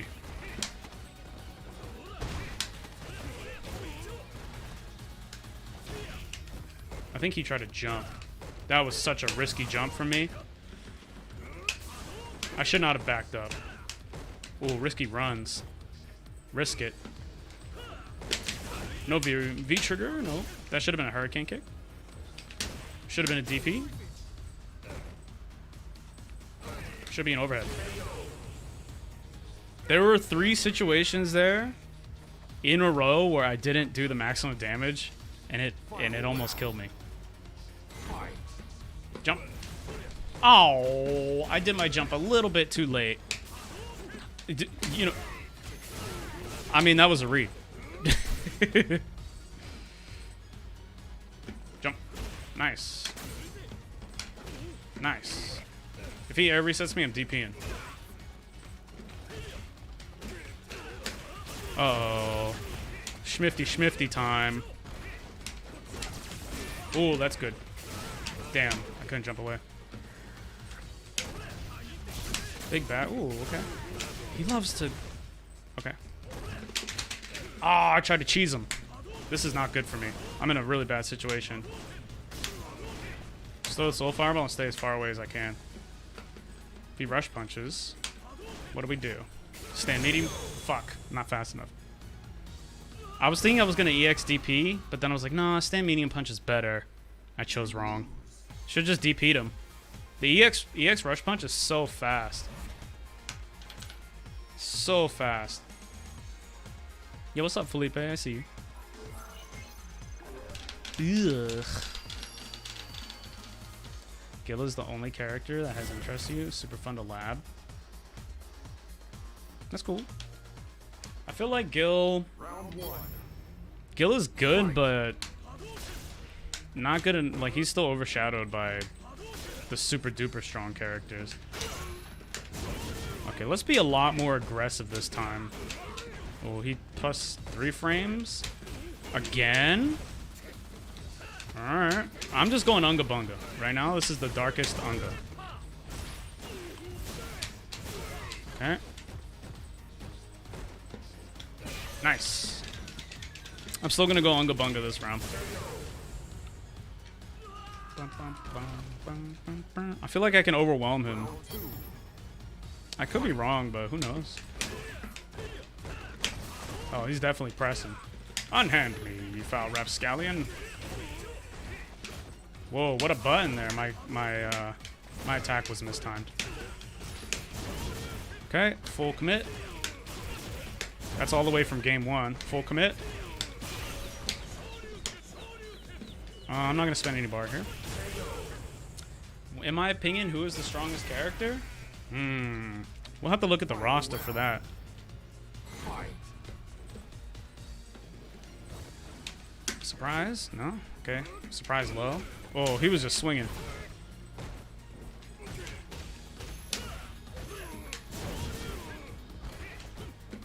No tech. He could 3-frame out of this.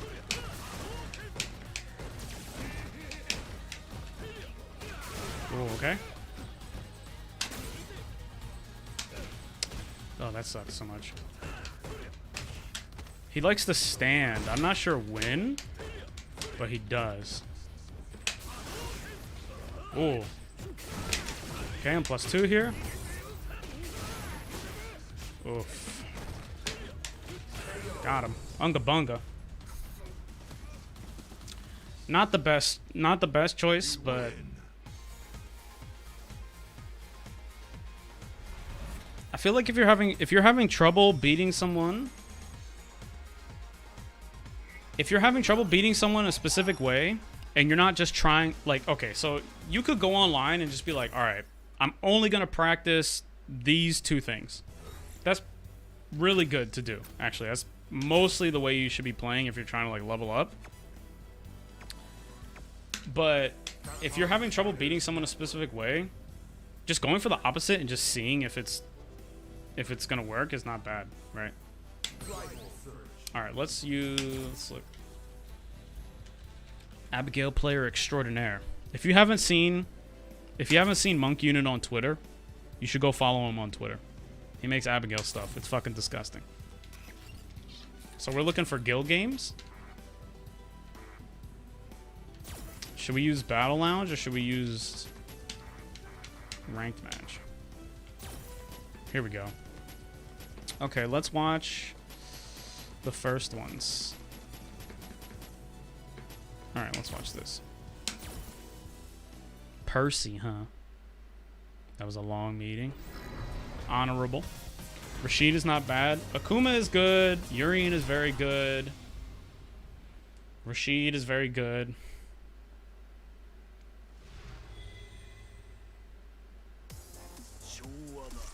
Okay. So Round 1. I guess we can use this as a opportunity to figure out strategies to observe replays, right?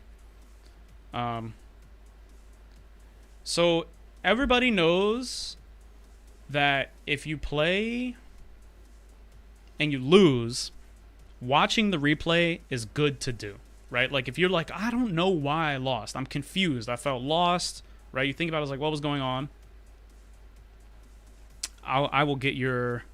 We will review your replay after we do these 2. So everybody knows, like, if you lose, you want to go watch replay. But that shit fucking sucks. Like, on the real, like, ain't nobody want to watch it after they lose. That shit is hard, right? And you're not thinking straight. You're kind of salty. It's like, I fucking hate losing. That's fine. Play games. Don't worry about the replays. Just watch the replays in a big chunk, right? So, like, let's say you're like, all right, I want to get better at Street Fighter. I'm going to play, Wednesday, Thursday, and Friday. Well, just make Friday replay day or something like that. Like, make one of your sessions only replays. It will be so much better for your ability to observe. Trust me on that one. I know it might sound a little bit like a stretch, but, like, don't go to the replay immediately after you played it unless there's something specific you want to look, right? Make one day a big replay session. This way, when you make it a replay session day, you can be a little bit disconnected. You can be a little bit more critical about who's playing, right? Because you're not, feeling like, dude, losing fucking sucks. You know what I mean? replay and lab work day. Yeah, that's not a bad idea, right? I definitely recommend another advantage of viewing your replays in chunks is that you get to know patterns better. So if you lose and then you go watch 1 or 2 replays, that's cool and it's helpful. It's never bad, but it's a little bit more difficult to be analytical, and you have a small sample size, so it's hard to notice patterns. But if like say one day you watch like 5, 10, 20 replays of yourself, you know, depending on how fast you go through them, you can recognize patterns like, oh wait, hey look, like using myself as an example, I'll probably watch the replays from today and be like, man, I was using crouching hard punch a lot instead of uppercut. That's not really something you would notice if like you just lose and you're like, fuck, I mistimed my anti-air. You know what I mean? You get to see those big patterns that are not just matchup specific, right? If you are trying to find something matchup specific, I would say try to think about what your game plan is in the matchup before you load the replay. Like, okay, I'm fighting against Colleen. I know that V-Trigger 2 is really powerful, and I know that she has a parry. In the mid-range, she has stand hard punch, stand hard kick, or back hard kick as an option. I'm not too worried about her frame traps because she has a lot of pushback on her moves, but I should be wary of like the hands. So what do I want to do? If I'm Ken, I'm thinking, okay, I want to fireball a distance where she can't punish me with the parry or the forward swipe. Stay outside of the back hard kick distance. When she builds V-Trigger, I want to try to get her to V-reversal. Things like that. Like, start thinking about, like, what is my game plan? What am I trying to do? We're going to get into the replay after this last little bit. But speaking of, like, game plans, when you play Street Fighter, you could just do pretty much anything, right? Like, you could just do shit. There's a lot to do. Like, a lot to do. But if you give yourself, like, a specific win condition or, like, something you're going for, a situation you want to be in, if you give yourself that as a game plan, like, okay, I'm going to try to develop towards this situation, it narrows down what you want to do so much, right? So let me give a really classic example. Your Guile, right? If you're Guile, you could say, okay, I want to zone the opponent. Well, standing jab is probably not something you're really worried about if you're zoning the opponent. So it's like, okay, what can I do? I can throw Sonic Boom, keep them far away, right? And then when they jump my Sonic Boom, I can go for Flash Kick. That seems really obvious. We're all familiar with that. But that eliminates so much. Like, you're not trying to stand hard punch. You're not trying to Sobot kick very much. You're not worried about your crouching medium kick. It narrows your options and helps you be more decisive and make strong decisions that like feed into what your game plan is. That's kind of what you want to do. That's a very quick and rough way to go over it, but you want to think about this stuff when you watch your replay. Can I watch a replay? Oh yeah, for sure. For sure. All right, let's get into this. All right, round 1.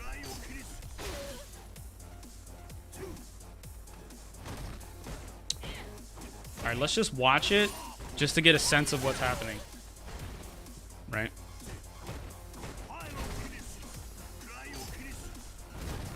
Now, if we know what situation we want, right? If we know what our game plan is, we can watch the replay and look at situation to situation, right? If we don't remember, or if we don't know off the top of our head what the game plan we want is, we can always resort to watching the replay hit by hit, right? So situation to situation is like, okay, this sequence occurred. Here's a situation in mind. What could I do to make this go where I want it, right? If we don't remember that, we can look at hit by hit and we just say, okay, I got hit. I took damage. What happened that caused me to take damage, right? Or the other way, like he took damage, what caused him to take damage? This replay we can look at hit by hit. I mean, we're also gonna go over some situations, but okay. Pyrokinesis. Oh, the Peruski. Okay, we got caught standing. A V skill attempt. Okay.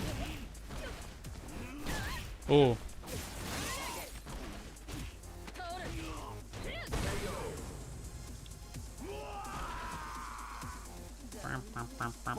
Man, this Colleen color is so bad. I cannot get down with this Colleen color. Oh. Cryokinesis. Okay.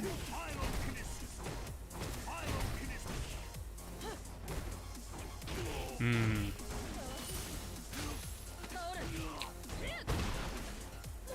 Ooh.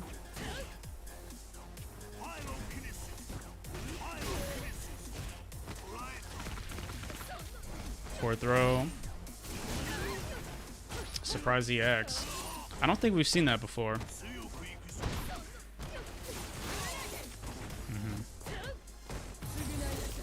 Does he die to activation? No. Does he die to slide in button?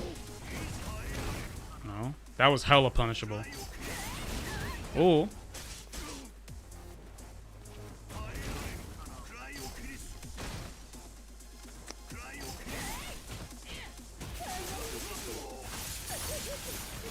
Okay. Okay. So. Alright, let's go back over it. Colleen wins. Just getting just one beginning thing is I noticed I'm not like I don't play Gil, so I'm not 100% confident in like what is the optimal spending of meter. But I noticed that Round one. when Gil is getting KO'd, there's a lot of excess EX meter available. Okay, jump. Okay. Let's see. Let's go back. Go back. Here, right? Okay. The opponent jumps. This, not necessarily the most difficult jump to deal with, but jumps are just hard in general. This happens more than a few times. So what are our options here as Gil, right? The opponent, she's jumping hard kick, right? You could down fierce, tricky to time, maybe not so easy. You could parry, right? You could parry, or you could back hard kick, right? Now the thing is like, okay, what situation are we going to get after we hit our anti-air, right? This is gonna that is gonna decide what we're gonna try to pursue, right? Like, okay, back hard kick is good, but is crouch hard punch better? We know we want to anti-air, but what should we be doing here? Like, what is gonna get us into the best situation afterwards? I would probably say the crouch hard punch is gonna get some form of Oki. The back hard kick, I'm not sure if Gil can continue there. And the parry would be okay, but they're still going to come down. Maybe they'll have plus frames. They both get HP Fireball. Okay, okay. So in this situation, we want to choose back hard kick or hard punch, right? Crouch hard punch. I mean, there might have been a crouch hard punch attempt, but then you just end up blocking, right? If we go back, where is it? Oh my god, I suck at controlling these. If we go back, we can see that you start to crouch. So maybe in the back of your mind, you're thinking like, okay, I want to do my crouch hard punch. Not bad.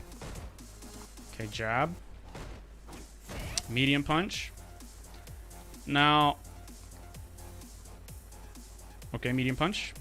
We'll talk about that a little bit later. Medium kick there, stand jab. Peruski.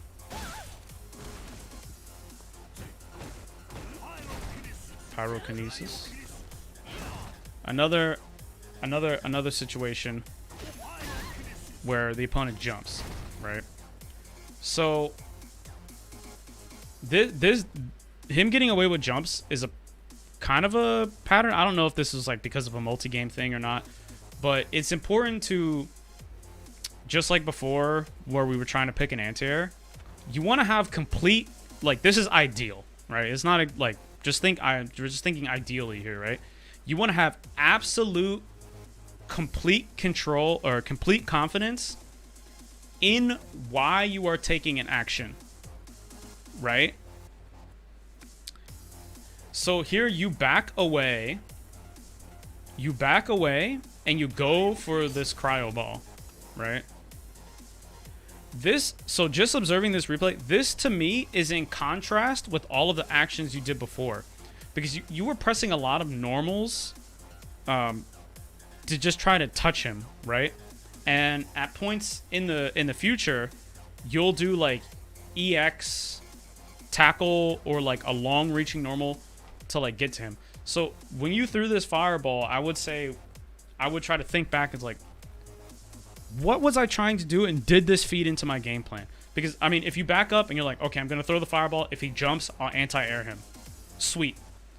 But this fireball seems like out of place. Like, why did we make this decision? What is this here? What is this here for? Okay, frame trap.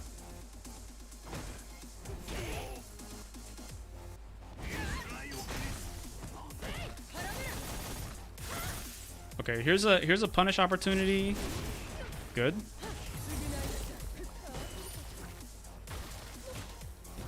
You pretty consistently, if we go back, we can see this whiff, right? This is tough, but this happens a lot, right? And again, I would say, like, what situation do we want overall, right? Like, what situation do we want overall? Does pressing this button here feed in to our situation, or are we just trying to prevent him from coming forward, or what? Right? In this match, it seems like you're pressing a lot of buttons just to touch him, which is not bad, right? That's totally a valid tactic, but it doesn't seem like there's much developed behind it. Just pressing buttons to poke your opponent down over time is definitely can be the end goal, but some of it seems a little bit disorganized. Get to the point. I mean, this is the point. Well, that was good. Bait.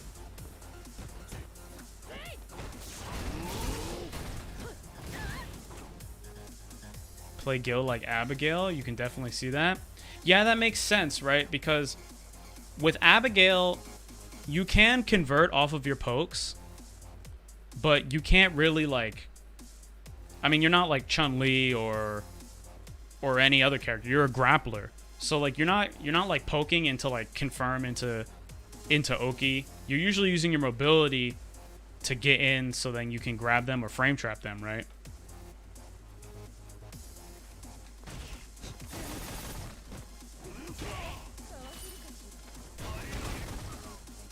Okay. I'd like to go back and talk about this activation coming up. So here is a very wise time to activate. So V-Trigger is like pretty much the most fucking important thing in Street Fighter V, right? Is utilizing it properly and defending against it properly. The reason why this activation here is really good is because his V-bar is empty, which means that you get to activate any way you want. And after you activate, you're going to get a guaranteed situation, right? So this is not as oppressive as it could be, but because his V meter is empty, you get to activate and oppress. Even if you do something that would be V reversible on activation, he can't do it, right? And you're just straight. You have the opportunity to oppress. This is a good time to activate. You could have activated before, right? There are situations where you could have there's a situation where you could have activated before, right? You take a hit, and here you could have attempted to activate, right? Now, you might have been thinking activate right away, I don't know, and this could have just came out and been a miss. But waiting, definitely really good.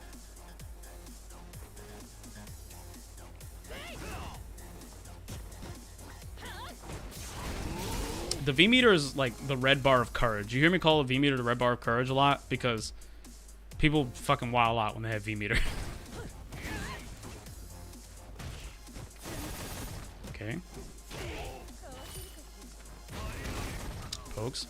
This is very dangerous. I don't know if this is immediately obvious, but just doing this in neutral is extremely, extremely dangerous because Colleen can respond with a jump, right?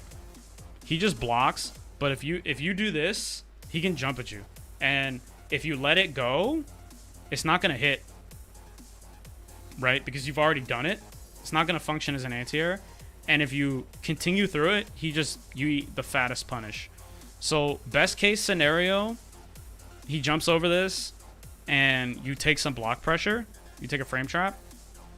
Worst case scenario, you get clipped in the dome and you could die right here because he could build super meter and kill you. Or he could just do a 2EX combo. Okay.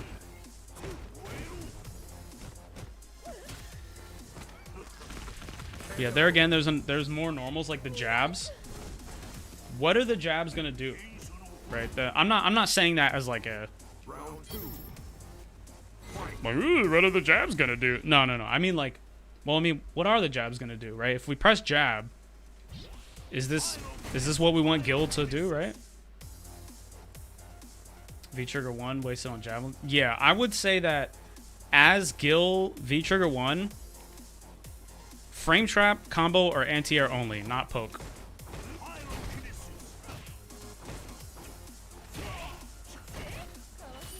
Okay.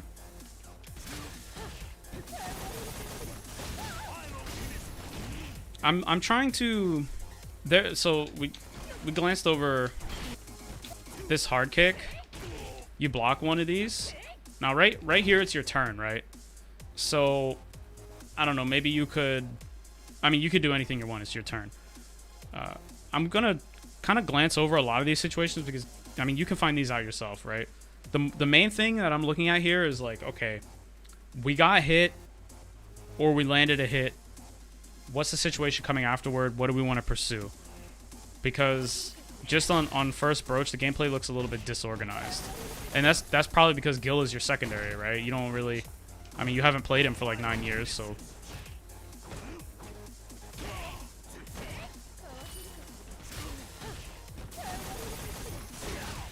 That's a good punish.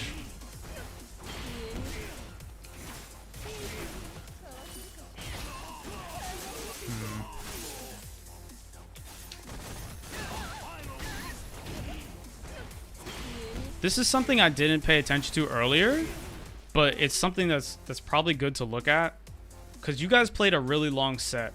I would fast forward through these replays, just in general, and I would see if you are you holding back a lot, right? Here you get hit low. I didn't look to see, but this is a habit that many players will have, right?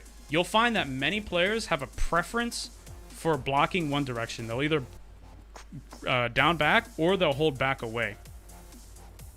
Identifying that preference in yourself and others definitely leads you to can opening people a lot more, right? You also find that people have a tendency to change their guard at like the same time. So at the same timing. So they'll either like start out standing guard and then go crouching with a similar timing every time, or they'll start out crouching and then walk away, right? That's something that's pretty general and important to look for. You can definitely catch yourself having that habit. Yeah, there are valid reasons to walk backwards on wake up, but it's dangerous, right? You have room to escape here if he tries to do something like walk forward throw, or maybe, you know, he does a crouching medium punch or something like that. You do have room to retreat, but this just looks like a bad habit to me. Like you prefer to stand up.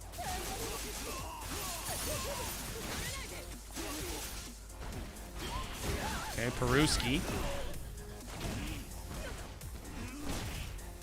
I don't know how he gets hit with that, but he does.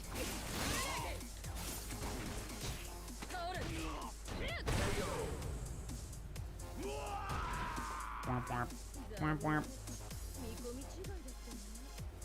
Final round. Fight.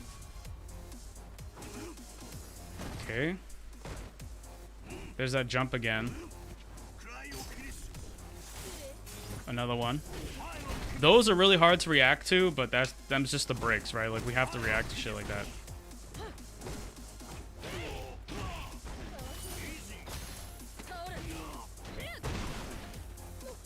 Okay. We're pressing buttons again, but what's our follow-up? What do we want to follow into, right? So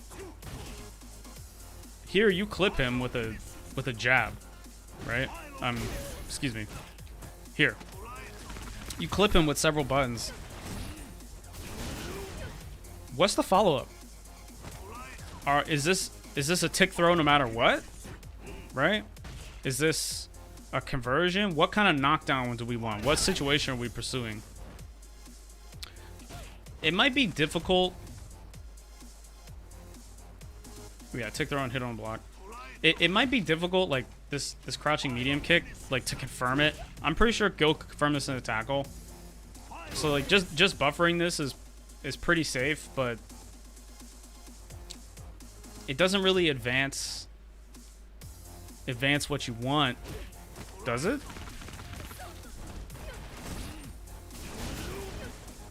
Okay, this might have been a bad buffer. Yeah, it's hard to whiff on it, hard to confirm it. This here, probably a missed buffer, right? You'll see a lot of Go players do this in neutral. They just do it. Very dangerous. This is a little bit input error.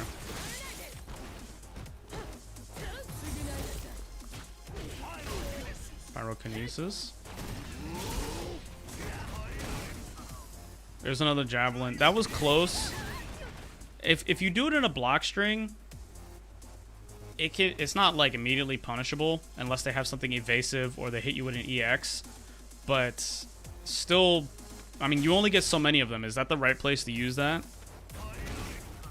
There's another one. Right here, Colleen has anti-fireball stuff. So I suppose that I'm not exactly 100% sure. But he could just do that, right? The lunge. When you do javelin, he could just do lunge. You can interrupt with a 6 frame. Yeah, yeah. Yo, what's up, Super Pats? I see you, man. We're pretending to be big brain on replays today. What's good, man?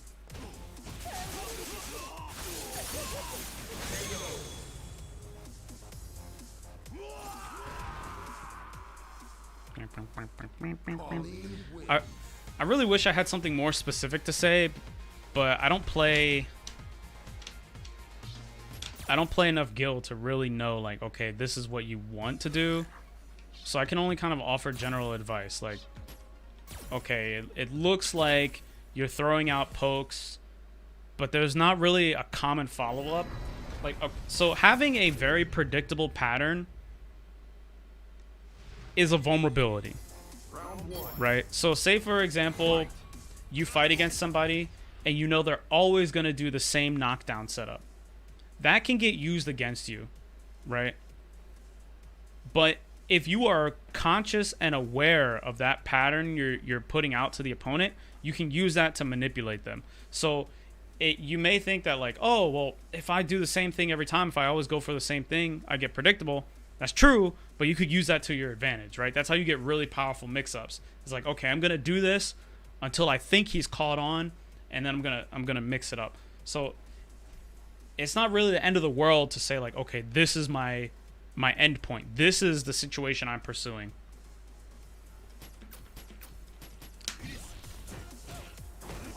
Okay. The anti-air is in there. I see it. The AA is in there. Oh, we got everything on. Here's those pokes again. But what for? We got counter hit. Are we looking for counter hit? Right? This is like the questions I would be asking. Ooh. Okay, we're looking for counter hit off that one. For sure. This is a combo you do a lot, right? You hit this fierce and you go for down medium. I've seen this before. You've worked on this, I can tell. Unfortunate that the spacing wasn't really that good there, but getting caught standing, a little bit of a buffer.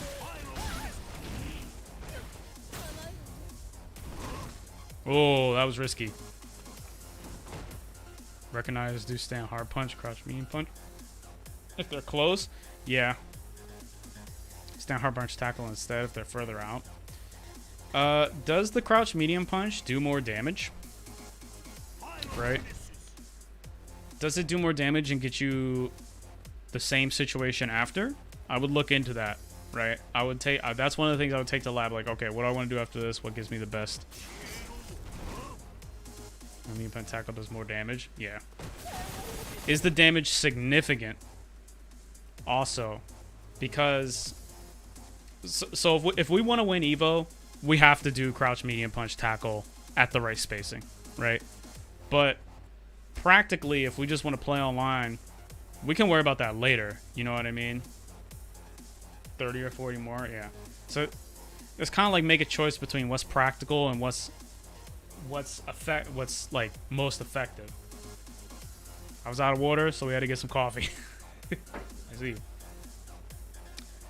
That's something important to think about. Like, in a perfect world, if we block a V reversal, everybody V reversals back and then combos off of their meaty V reversal. Right? That's a thing that most characters can do. It's like you block their V reversal, you can V reverse back, combo off of your meaty V reversal. Fucking almost impossible, right? Just to do it. But it, you know, so it's like, what, are we going to choose between what's practical or what's most effective? I would make a very strong argument that consistency is optimal. So like just doing stand hard punch might be more consistent and might work out, right? Because ultimately all we want is more advantageous situations for us. We can overwhelm the opponent with getting into the situations we want. Optimizing damage is important, but it's I would say that is very much secondary to consistency. That might also just be because I fucking play Ken and none of his combos work. Okay.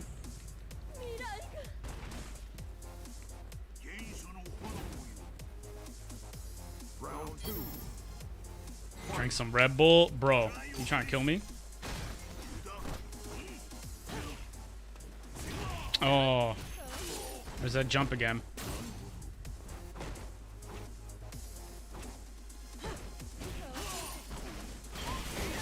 Peruski.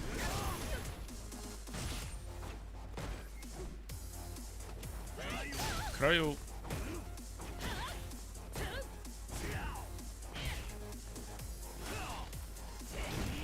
Okay. So here, this situation here, you hit this, right? This is not bad. You have the red bar of courage. He's still up a little bit. A V-trigger sequence is probably not going to kill him, but you have a pretty huge opportunity here. I would look at this situation and be like, did I actively decide to not activate? Right? This is something I'd look for, right?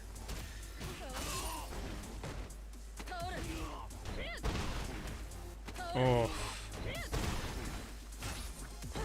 Oh, you can see that bad habit of well, it's not really super bad. Blocking is good, but like you can see you stand up.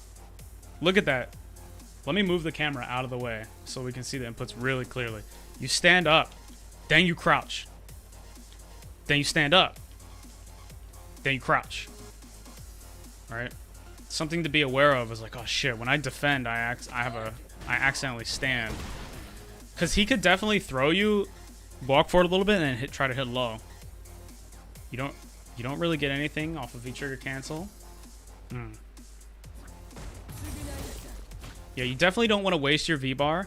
And it wasn't the end of the world that you didn't activate there, because he himself had not activated yet. Right? In an ideal world, you never have to activate because you body them before they can activate, right? In a more realistic world, you want to try to activate second, because V reversal is very good for dealing with V pressure. You don't want a V reversal when they activate, because sometimes they can throw you, right? So if you see someone's activation route, you kind of want to have the matchup experience to know, okay, he can throw off of this but not that, or he could punish me off of this or not that, right? Like, for example, if Gil does EX Fireball activate and then someone V reversals, he can reactively parry, right? But say if he does like forward hard kick activate, he might not be able to. Things like that, right?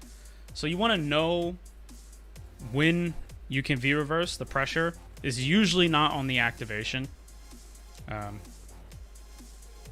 But you wanna activate second, because a V trigger will just fucking oppress you. V trigger comebacks are super common in this game because V trigger is so powerful, right? So we want to think and optimize, like, okay, what's the situation I want my V meter for?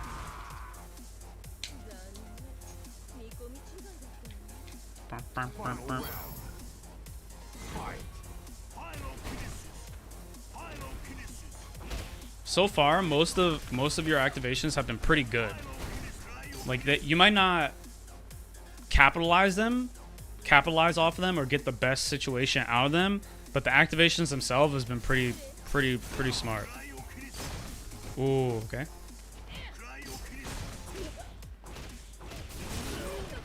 Okay, not bad.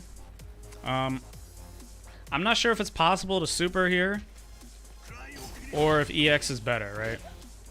So in a situation like this, deciding when to super or when to EX is based off of two things, right? It's what's my follow-up situation? I'm gonna sound like a broken record because this is what I'm talking about. What's my follow-up situation? And excuse me. What's my damage, right? I'm not sure if Gil gets Oki off of his super, but the round is young. You have 83 seconds left. So if you're not trying to just run his shit through, like you're not trying to rush him down as fast as possible, do you need EX meter for following situations, right? So let me just build a hypothetical situation for and against spending our CA here, right? Okay. He only gets 4 hard kick. Not the best, but consider this hypothetical. Let's just say that we were really organized and we had a strong plan, and that was like to poke him with our long normals, push him away with our fireballs, chip him down with our ice fireball, kind of zone him out, but more focused on normals, right? We're just going to chip him down a little bit by a little bit. If we had supered here, it would push him away, get us back into a situation that we're familiar with and is close to what we're kind of pursuing, right? We're at a good distance for our long normals to poke him out. We could take a step back, choose the fireball if we wanted to, right? Or let's say I'm trying to rush him down and mix him up. I want to give him 3 situations and kill him, right? That's also a valid thing to do. Then you would choose EX here, right?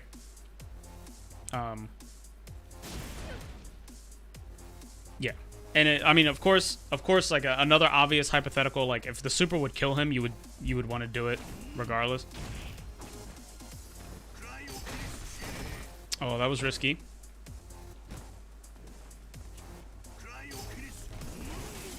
Well, you probably could have anti-aired here, but that's tricky. Another risky ice one. You can space those You can space those, but Colleen could reactively Peruski you. She could reactively parry.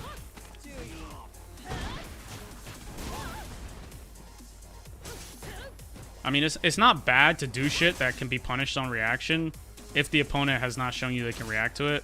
It's just important to be aware. That's really hard to deal with. This situation, Colleen has a sliver of health left. You've got a V stock. You've got EX bar. And you've got... his V trigger is almost about to run out. I would just sit. Right?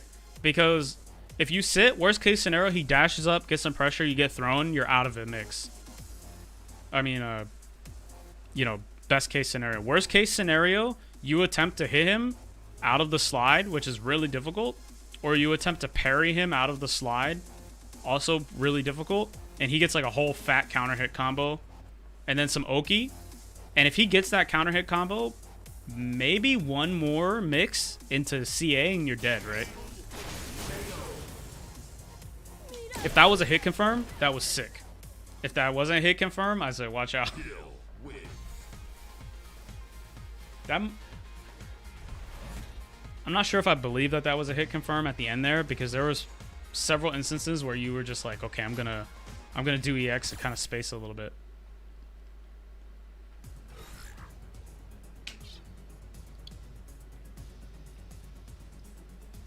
All right.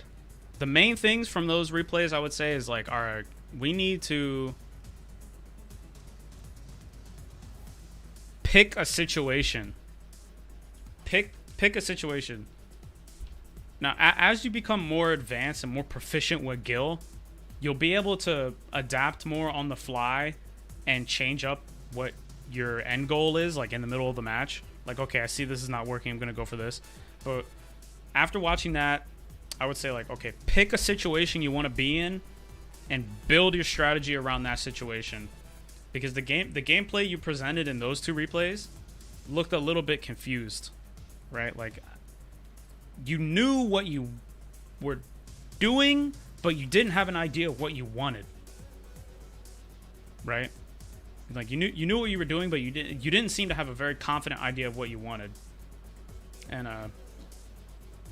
Again, I would say, like, okay, yeah, you don't want to have too much of a predictable pattern, but you can use that to your advantage. And if you watch, like, even Evo winning players, if you watch them play a set, you will realize, like, oh shit, he has a pattern. Like, there's a situation he's pursuing over and over again because it's advantageous to him. And then he's adapting and adjusting his patterns around that, right? You don't have the muscle memory to just, like, go with it. Let's see. Classic new character syndrome. Heavy agree. You've labbed the combos and optimal stuff, but you don't have the muscle memory or familiar situations to do them. Yeah. I would definitely just pick one Oki setup. One Oki setup you have. And just be like, okay, how am I going to get to this? Normally, I would recommend to people with a Fireball character to get really, really familiar with their Fireball, because even though Fireballs are weak in this game, they are still good. But because you come from playing a grappler, you're going to probably improve faster by not basing your strategy around projectile. Right? Yeah, he could have checked the tackles. Even some of the tackles you were doing on like buffer, like overall tackle usage, not even just the knockdown ones, a little risky, you know? Like, if you can get away with it, exploit it, but be aware of that. That leads to something very interesting. This is probably one of the most critical concepts that is important to understand for Street Fighter. If I know this replay was a little bit rough, but if you hear anything I say, if you listen to any of the advice that I would try to give, listen to this, right? There is in Street Fighter, in all things, but in Street Fighter, there is a profound separation between risk and consequence, right? So, for example, we're playing Gil and we're getting away with ice tackles on our opponent, even though they're punishable, right? We're getting away with them too close. They're easy-ish to punish. Now, the risk there is dependent on Colleen's proficiency in punishing the tackles. Even though the potential negative consequence is that we eat like 130, 160 damage combo, right? That's the negative consequence. The possible positive consequence is like, okay, we gain some space, we may hit him, right? We get into a position that we want to operate in or something like that, right? We might surprise him. Those are the potential positive consequences. The risk depends on whether or not Colleen is actually going to punish the thing. This is why you can see like really high level players fucking dash into people's faces and do stuff like dash throw, or command grab. You got to separate risk and consequence. Assessing risk is really important, and if you think about the consequences, it can affect your assessment. There's a separation there that's important to know, because as like, I think this is a natural development for players. As everyone becomes more proficient, you get more scientific. You kind of get like, why would you ever do that? Why would you do this? That's ridiculous. Oh, you're just playing like a scrub. You're getting away with dashing and jumping and stuff like that. That's a bad mode of thinking, and it can get you caught off guard for being predictable and unflexible. And that can definitely happen when you don't think about the difference between risk and consequence. So to recap, pick a situation and pursue that situation with Gil. It'll go pretty fast, but I would definitely like start your matchup and just be like, okay, this is the exact situation I want to pursue. I'm gonna try to get this as much as possible, and that will like narrow down all of your options. It will organize your play, and it will help you get more fluent in the character way faster. Who else? We have Felipe. Felipe, you still want me to review that replay? I'll hook you up, man. Is Liz Arcade? I got you. Which is there one specific one you would like me to see and try to help out? Now, I want to make clear. I want to make absolutely clear. I'm not an authority on any of this shit. We are here working together. So like, please, think about what I say. Take it maybe with a grain of salt. Critically think about shit, right? I'm not stating that anything I'm talking about is like law, right? Definitely focus on the zoning and poking, since the strongest aspect of Gil is outside of V-Trigger, and it's kind of the backbone of his game plan. With focusing on zoning and poking, there's two. The main thing you're gonna want to be worried about with that is your position relative to the guy, right? So throwing the fireball is nice, but you don't always have to throw it, right? You want to worry about your position relative to the guy. Once you get really good at holding the position, the fireball game kind of falls into place. Walking back and forth is like super critical when you're zoning. Is knowing like what your range to AA is and stuff like that. So if you want to build a strategy around zoning, I'd go into training mode and just look for like, where can I AA him? This is where I want to throw my fireball from. And now I don't mean that as in if I throw my fireball, I can still AA. That's not what I mean at all. If he jumps and I can AA him, these are positions where fireball is potentially a good idea, right? Even if you throw it close, and if he jumped it, you won't be able to AA. It's still powerful to throw from that distance, because when you throw fireballs, Ideally, what you want to do is bait the opponent into jumping. So you want to do like fireball, fireball, pause, fireball, fireball, pause, fireball. And then they come into it because you baited them, right?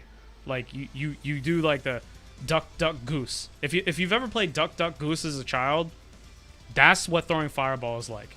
You give them a pattern, you give them something to catch onto, and then when you think they caught onto it, you don't throw it, and then they just jump into you and you AA for free. Another important thing to remember if you're focusing on zoning is that the chip damage is hella significant, right? Chip damage is mad significant. If they block your fireball, you won that interaction. I think a lot of people were like, my fireball's not working because he's not hitting him. He's not jumping at me. Let me give it up. A lot of people will give up on fireballs too early. You only need more health than them to win, right? After 99 seconds happens, if you have more health, you still win, right?